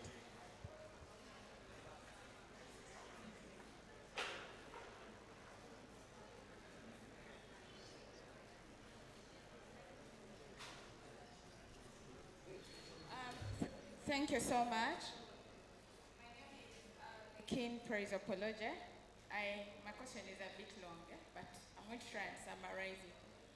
I will just start with something that I felt kept recurring when Honorable was speaking, and it's something I got to learn about a few weeks ago, and it's that all authoritarians have a playbook, and from that playbook, they pick from each other. And right now we see that Nyerere was a mentor to Museveni and a lot of the policies that Museveni has today. He drew a gruesome picture of how bad the picture can get. And what stopped Nyerere was the fact that he was able to step down from power and say, okay, here is this peaceful transition and I'm giving it to you. But that's not the case for Uganda today, right? We have not been granted that peaceful transition, and there is someone who has gone even above and beyond what their mentor gave them. And the question then becomes, what do we do as young people who realize that we are in a place like this? And my thought has always been that it's for us to acknowledge that we are now under a dictatorship, and what is needed is a revolution of sorts. When George stood up and spoke, he spoke about how there is something happening about no reform, no election. And I would like to speak to the 2026 election. I've been tweeting a lot about this, and I felt now is an opportunity to talk about it. I ask again, given what is happening in Kawempe, which is just a by-election, people being abducted, people being killed, people being beaten and shot at, what is the efficacy of elections in such a system when they have existed for all the years that they have and they haven't yielded anything for us? What is the place for reform? Dr. Rweza talks about a certain justification. Is there some room for justification of authoritarianism? And he says it could be justified if this leader has a good intention, but I don't think so, because democracy is the lesser evil, right? And from the context of a democracy, power is derived from the people, it's gotten from the people and given to this one leader. So it's easier to sensitize the masses to accept an idea than to force the people to accept the idea. But now when it comes to a point like this, where elections have failed to work for us in Uganda, what do we do? What's the revolutionary alternative? The question cuts across to whoever is on the bench. But I would like to say that it starts in small ways that we can. Not all of us can go to the street and protest, but we are having an election period within this university. Tell me why you would vote someone who affiliates themselves with all the evils that the NRM has created in this country. Tell me why you would vote someone in your school as a GRC without a total understanding of their manifesto, but just because they're your friends or they have given you a little bread. I see some people putting on tags for different people because they are running for different offices. When someone stops you and says, vote for me in this position, do you even ask them what their manifesto is? Do you ask them what their opinion is about the political issues in this country? Praise. In conclusion, I feel it's important for us to be honest with ourselves, basing on the story that There is a question this side. Thank you very much. I'll keep my question short. My name is Aishuka Alan, and I'm a fourth-year law student. I'm also a Secretary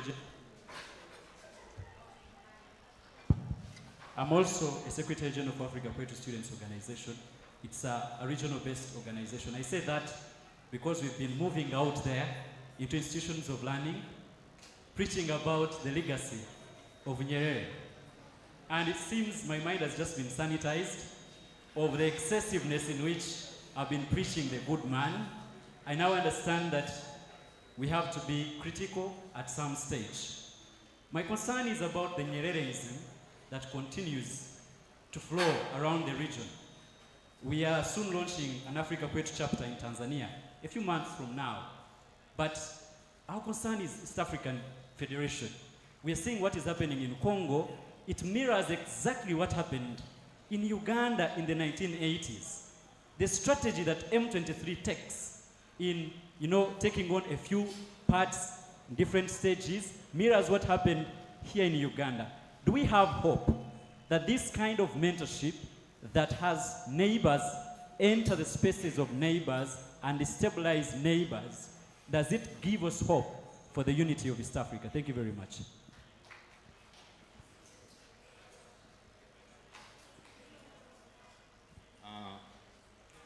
Good evening, everyone. Mheshimiwa shikamoo.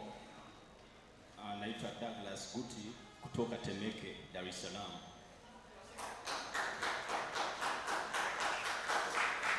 Douglas Guti kutoka Temeke. Guti. Yeah.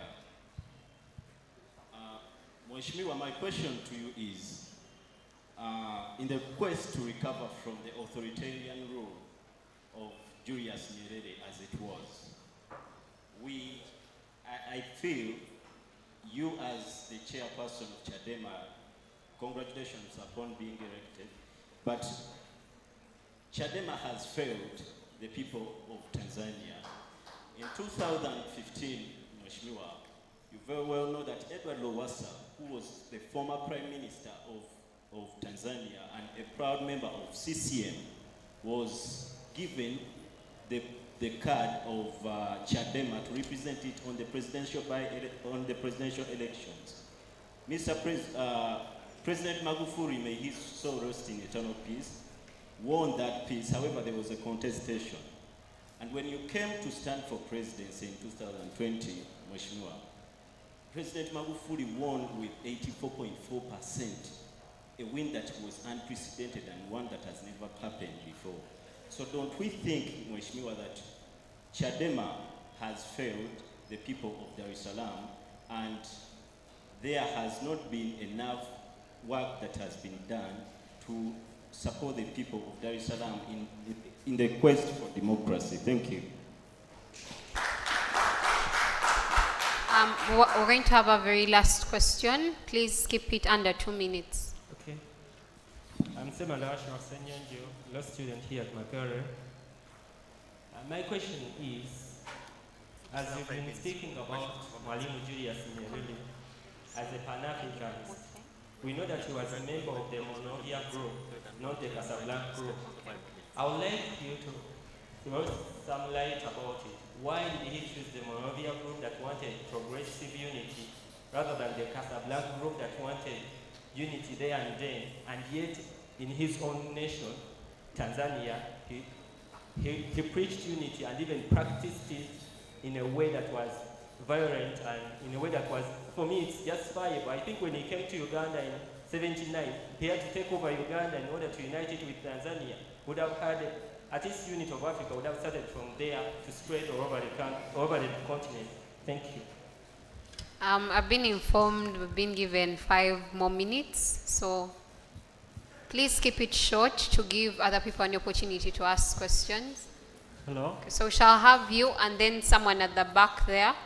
Then Jibril, you'll go last. Thank you very much, Moderator. Okay, I'm Ilem Rodney. I'm a master's student at Macquarie University doing political science, or doing public administration. They always say that a billion people being full doesn't make anything true. It makes a billion fools. What we call mentorship could be what we consider in political science as false consciousness. So, can we literally say that Museveni is being inspired by this false consciousness of authoritarianism, yet in the context of the 21st century, is being labeled as an authoritarian? That's number one. Number two, talk about Nyerere. I think there's also something to deal with the ideology that brought them up. Doing political science, we realize that there are some political philosophies that have been taken up by most of these political leaders. Socialism is one of them, Pan-Africanism, and communism that Nyerere wanted to create. Through his Ojama policy that some people say that it failed totally. What do you consider? Because with this Marxism, they fight for the proletariats, they fight for socialism, the dictatorial governments. Do you see it as something that we can always still cherish up to now, or we can definitely just abandon such ideas?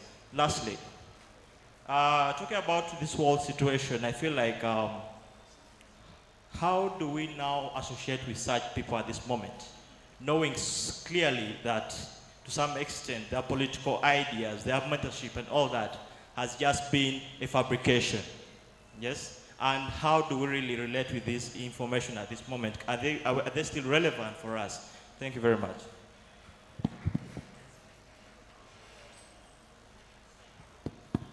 Thank you very much. Unlike the large population that is here, I'm not a student of Macquarie University. My name is Bangana Mohsin, a student of Victoria University. Putting that into consideration, I would like to go a little controversial from whatever is discussing at the moment. My question, therefore, as we are on the subject of democracy, my question to you, Honorable, is, don't you think as the African continent we have been sold the wrong idea of what democracy is? Don't you think we have also been sold with the wrong idea that by changing presidents we'll be able to have a better economy, we'll be able to have a better all these things? How about if I would pose a question? Who among us, the Western sold us the ideas that China, Russia are bad countries. Who among the Ugandan population would be given a visa to stay in Russia and would say, I would rather stay in Uganda? Or who among us would be given a visa to stay in China and say, I would rather stay in Uganda? The Western sold us these ideas that these countries are not democratic, these countries are authoritarian, so they want us to also believe that we should go that way. Look at the histories of how their Western countries were made. For example, look at the British Empire, how it came to be a superpower the way it is. It is because they had an authoritarian system that built them to the stage where they are, and now they can't afford democracy. We can't afford democracy where we are right now. There should be a strong arm that should put us there. Thank you very much. Okay, my name is Jibril Sekandi, and I'm a Year 1 student, School of Law here.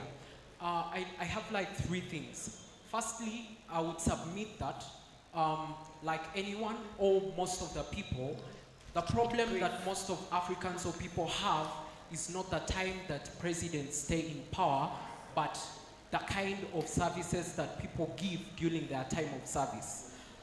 We wouldn't cry over the president of Uganda if he had been a very good man. But that throws me to what I wanted to submit on, that I think that in my opinion, our constitution, in the way it's framed or its nature, the president was awake when everyone was asleep. What do I mean?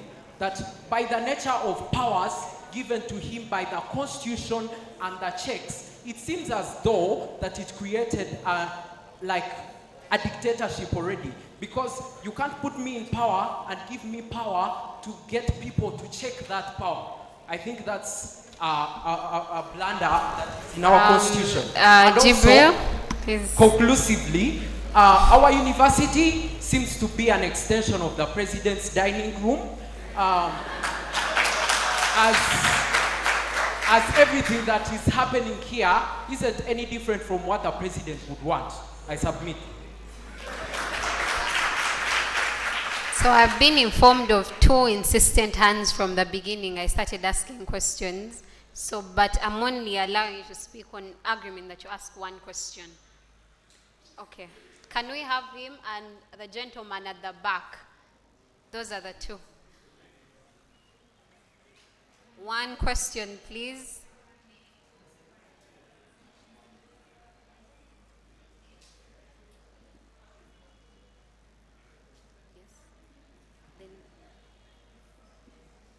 Thank you very much. My name is Nathan Biamukama, and I was a year ahead of Honorable Dar es Salaam. Probably you still remember me or you don't, but what I can tell the rest here, he was a very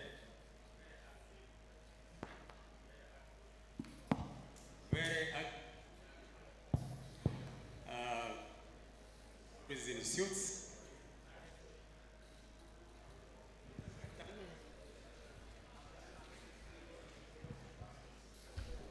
So he was active in politics. So when those ones were, I saw some people here trying to vie for office, you must consult him. He was very active politically. Unfortunately, I entered when you had spoken, but I also know that you spoke on a subject probably which you understand very well. Having been taught by Issa Shiviji, and I know you are a very good friend. Issa has just written a book on Nyerere, the biography. I don't know the extent which you have referred to that book, but it is Development as Rebellion. No? Yeah, Development as Rebellion. Very interesting, where he analyzes Nyerere from the beginning up to end, together with the Kamata and Osman. I have read it. And I was trying to figure out exactly the dictatorial part of it that you could have pointed out, which I missed. I would have loved to know that. But in those stories, and I know you know very well that Issa Shiviji was a very big critic of Mwalimu Nyerere, but a very big supporter of Mwalimu Nyerere as well. Please, could we wrap it up? So the point I'm making is, first, probably the extent to which you referred to that. Secondly, that I think also, you being a leader, a student leader, Museveni himself having been a student leader, probably you have a lot to share. Because one of the examples that Issa points out from that book is that he even could get students in 1966, I think, killing them, giving them chiboko at State House, sending them home, but returning again bringing them back, and even appointing them to positions of responsibility when they have completed school. Now, whether that is dictatorship or disciplining, I don't know.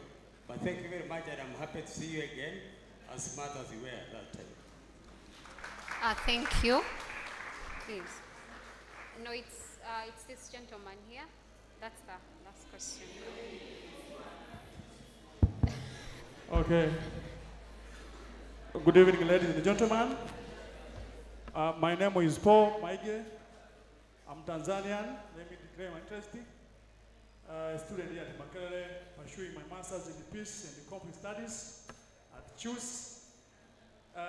Welcome, Your Excellency, Mr. Chairperson, Tundu Antipas Lissu. I have one question to you. You are judging Mwalimu Nyerere as a dictator who managed to create a nation from more than 120 tribes, and also he refused to mine minerals until the Tanzanian get education and knowledge, who participated in liberation of all of frontline struggle across Africa, a president who didn't even want to buy a car for himself. Now you are saying his regime was dictatorial regime. I would like to ask you a question. Don't you think this speech you are making here demoralizes young generation towards struggles for good governance and patriotism? Thank you. I submit. If you promise to keep it in one minute.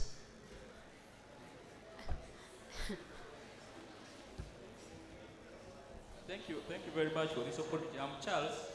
I have a question to Honorable Tundu Lissu, who is actually president in the making, and this is very important. You talked about the militarization of politics and the politicization of the armed forces. I think this is a monster which is eating up Africa in its entirety. So as a possible president, what is your take on this trend of militarizing politics and politicizing armed forces? Thank you. Thank you so much. I know we still have a lot more questions, but unfortunately, time is not on our side. Allow me to cheat protocol, Honorable, and ask a question, and this is very relevant to student leadership. I noticed that as you were speaking, you did not exactly tell us about your time in university, what political offices you got into, because that's a very important conversation. When, yeah, so would like to know.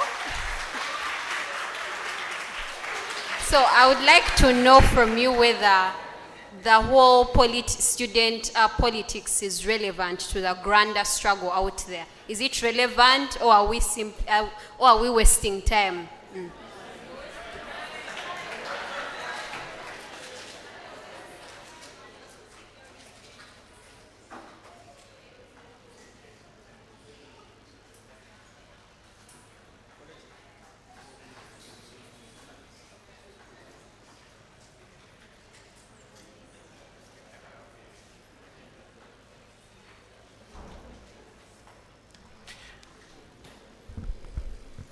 Well, thank you very much for very good questions. I have recorded 14 questions from you. I'm not sure I can answer them all in 10 minutes that I have. But let me try. Starting with the very last one about student politics. Student politics are the incubators, if you will, for politics out of here, out of the university. And therefore, by all means, you should take the politics of the university absolutely seriously.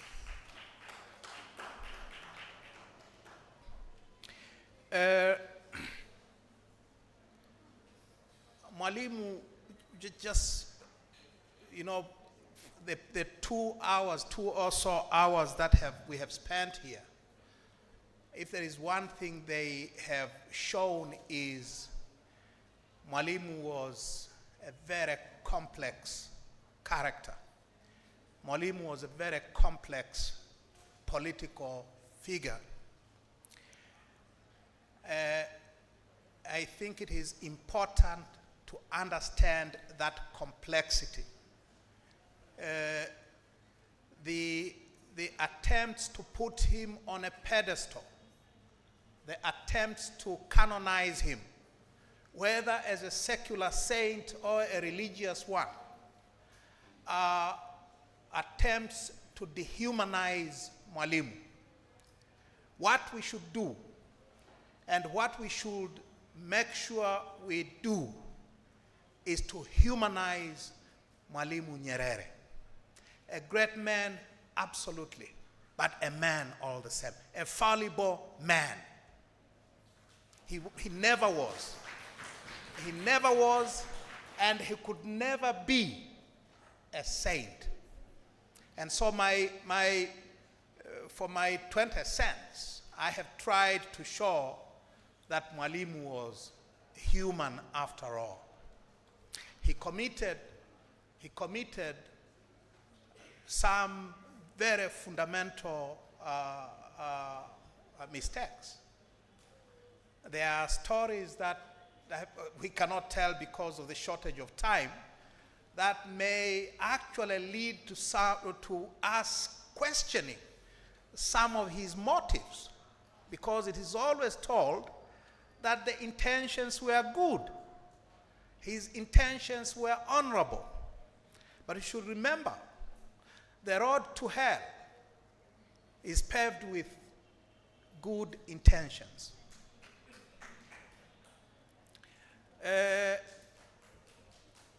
He was a man, and a very complex man. His legacy continues to torment us, and I underline that, torment. The way our leaders are behaving today, these completely unaccountable and criminal behavior on the part of our leaders, has everything to do with the constitutional foundations that were laid by Mwalimu back in 1962, which created a president who was only accountable to his God. And therefore, how good was that? How good could that be?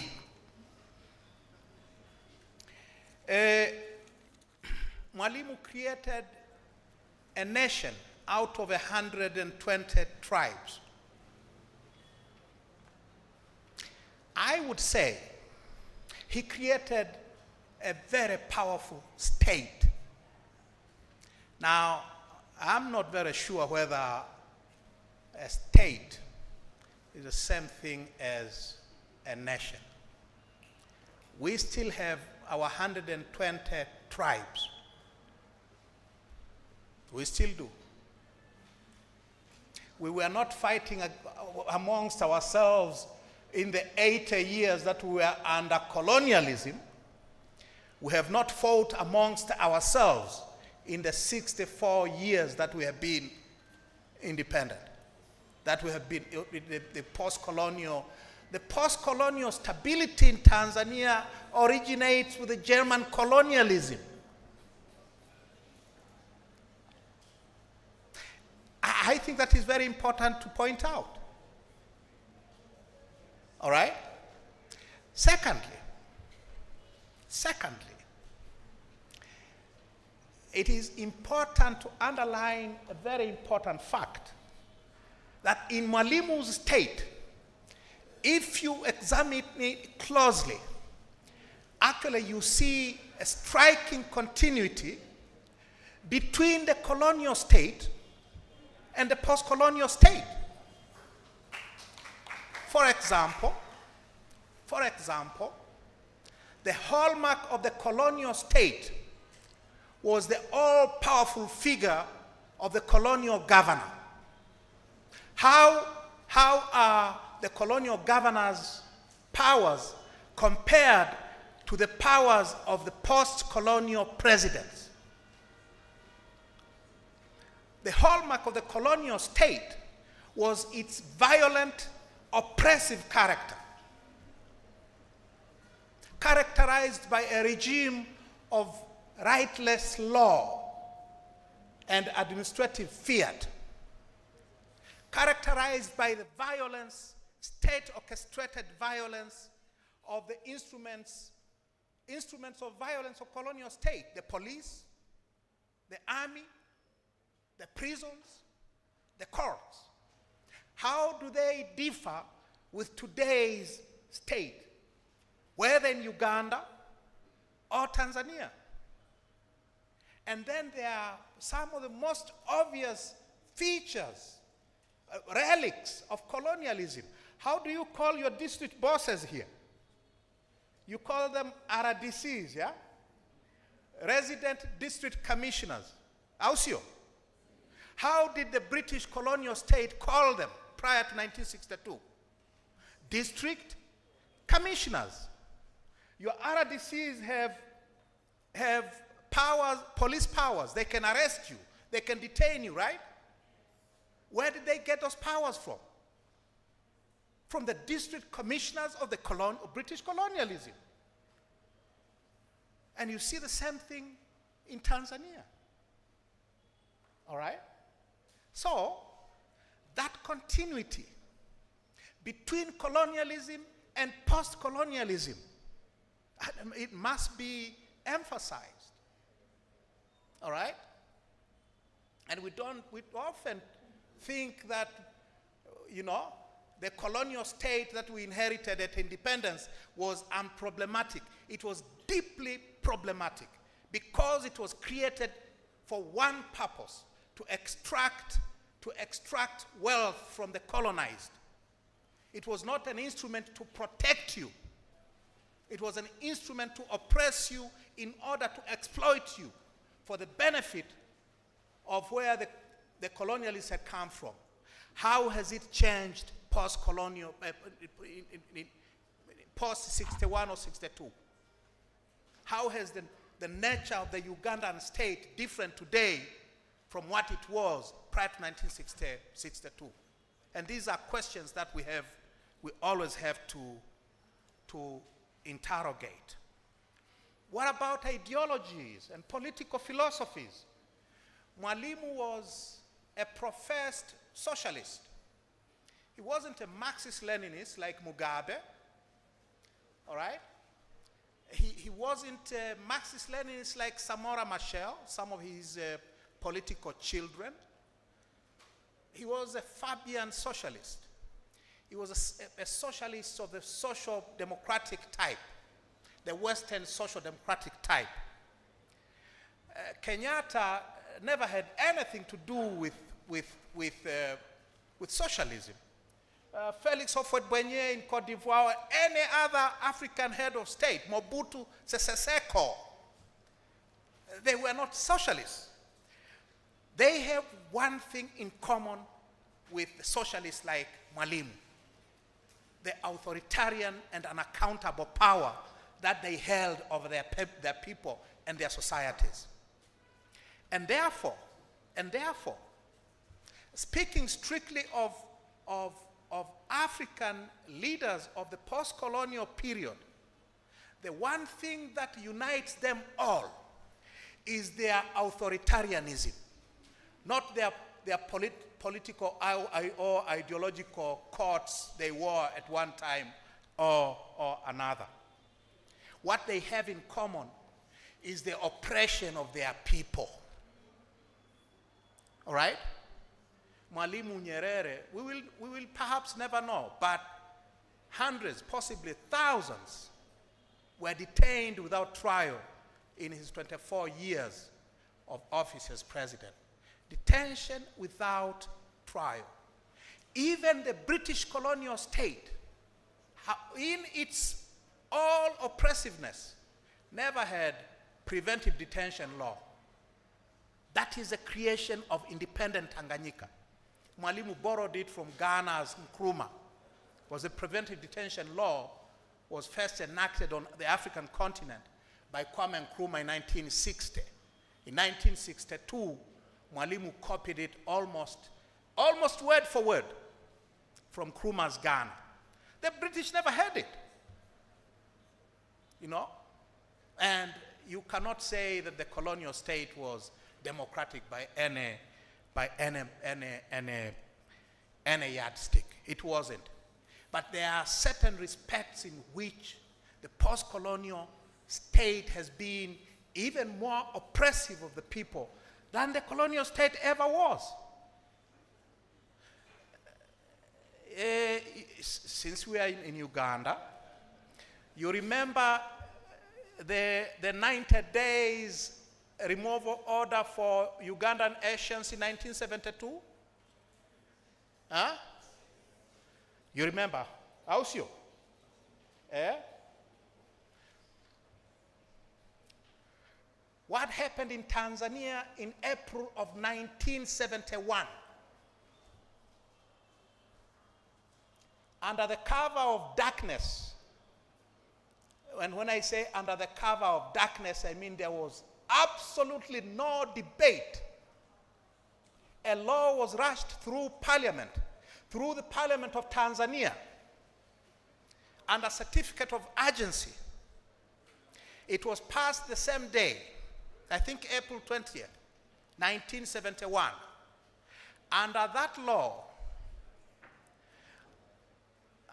the government of Tanzania expropriated the real property, buildings of anyone whose building was valued at 100,000 shillings at that time, roughly around 20,000 pounds, and so on.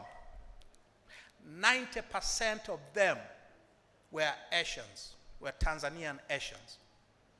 Within a year, almost 75% of Asians had left the country, penniless. A year later, when Idi Amin and they were given 90 days to leave, where did they go? Some tried to cross the border to Tanzania. They were prevented from getting into Tanzania. They ended up in Sussex in the UK, cities like Leicester and other British cities and in Canada. So there are things that should make us wonder when we talk of these great men such as Mwalimu. What should I say? What else? What else? And how many minutes do I have? Let's hope I come back to Uganda. I don't have to wait another 11 years to come back here to talk again with the Ugandan students. I will say one thing that we have not mentioned at all: Mwalimu's foreign policy. I think if there is one thing that Mwalimu did us proud, was his progressive foreign policy. His progressive foreign policy. Mwalimu had a position, and his position was always based on principle and moral high ground. Had he been around today, Mwalimu will definitely have something to say about the genocide in Gaza. I have not heard a single head of state, except Cyril Ramaphosa in South Africa, taking a position about the tens of thousands of Gaza residents who have been massacred by. Here is a lesson too. Konrad Adenauer was also a man of his time. Konrad Adenauer has left us with great legacies, that we as Konrad Adenauer Stiftung live in our work and like to be associated with. But once again, he was born in 1876. He came and took over the chancellorship in Germany in 1949, being quite an old man by then. And definitely he was a leader who would not only take very popular decisions. Some of his decisions went in contrary to the popular opinion. So yes, the role of the leader is not just to take popular decisions, and sometimes it is also to take decisions that the majority would not in that moment align with. That is the truth about being a leader. And he himself always was saying that power corrupts, and he was not excluding himself. So this is for me also always very important to say when I represent an institution that bears a name of a politician. That's number one. Number two, as I represent again here the Konrad Adenauer Stiftung, I would like to read from what our mission statement says, and only a part of it. Through our work, we contribute towards securing and increasing peace, freedom and prosperity in Europe and throughout the world. We stand for personal responsibility, justice, and solidarity. We are firmly committed to liberal representative democracy, the rule of law, the social market economy, and European unification. We are guided by the Christian view of humanity. And if I turn around and read what the mission of Europec is, it is to promote respect for universal human rights, and we also have this in our mission statement: peace, you have heard it, democratic values, and the rule of law through teaching, action-oriented, and strategic research and outreach. And in our mission statement, we also talk about through which means we promote what we stand for. Why do I say this?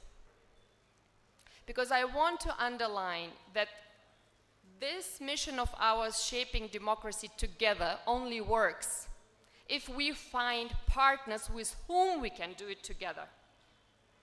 And this decision is always based whether we find partners in whom we find like-minded people. It does not mean that we need to align in everything and anything, but it does mean that we have certain ideas and certain visions in common.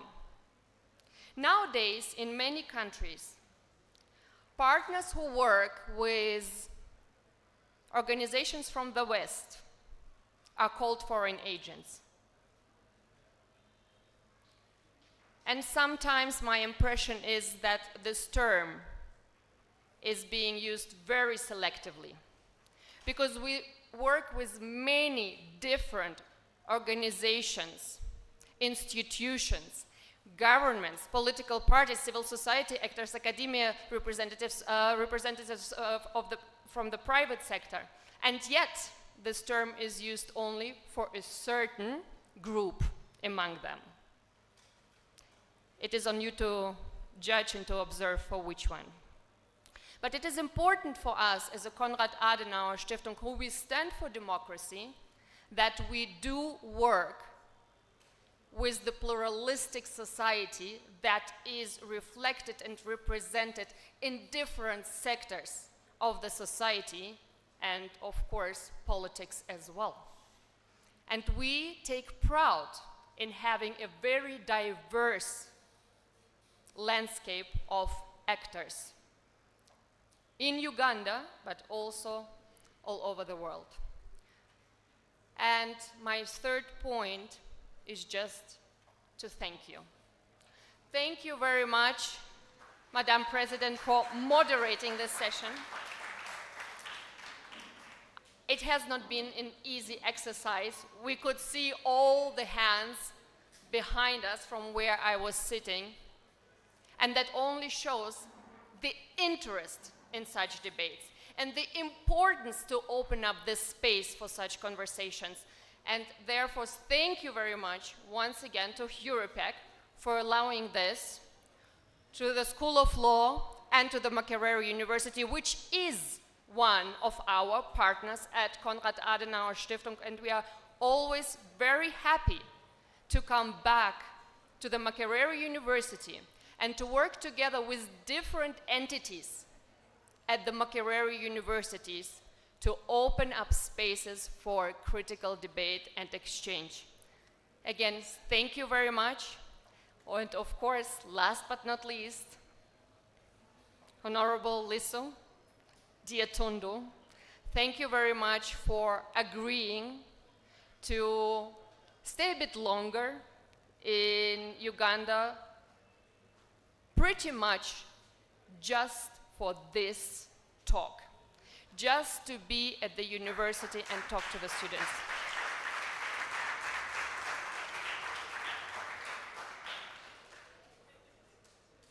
With this, Dr. Rweza and Dr. Kabumba, once again, thank you for hosting us, and it was a pleasure and an honor for us to be here. Thank you.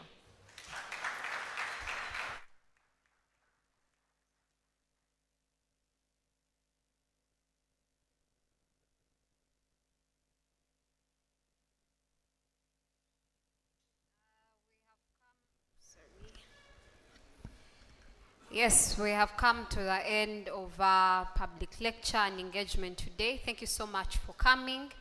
Anna, you mentioned that you can see the enthusiasm that the student community has in such issues, and as I was sitting, I had an idea of a moot court competition on constitutionalism for the students, or something to do with academic writing. I don't know if the students would be open to that partnership with Konrad Adenauer Stiftung. Are you open to that? Yes, okay. So, yes, so we're going to have a group photo. I've been guided, we're going to have a group photo from here. So, move down. Okay, so we're going to come to you, the panelists. We're going to stand there, then they'll take the photo.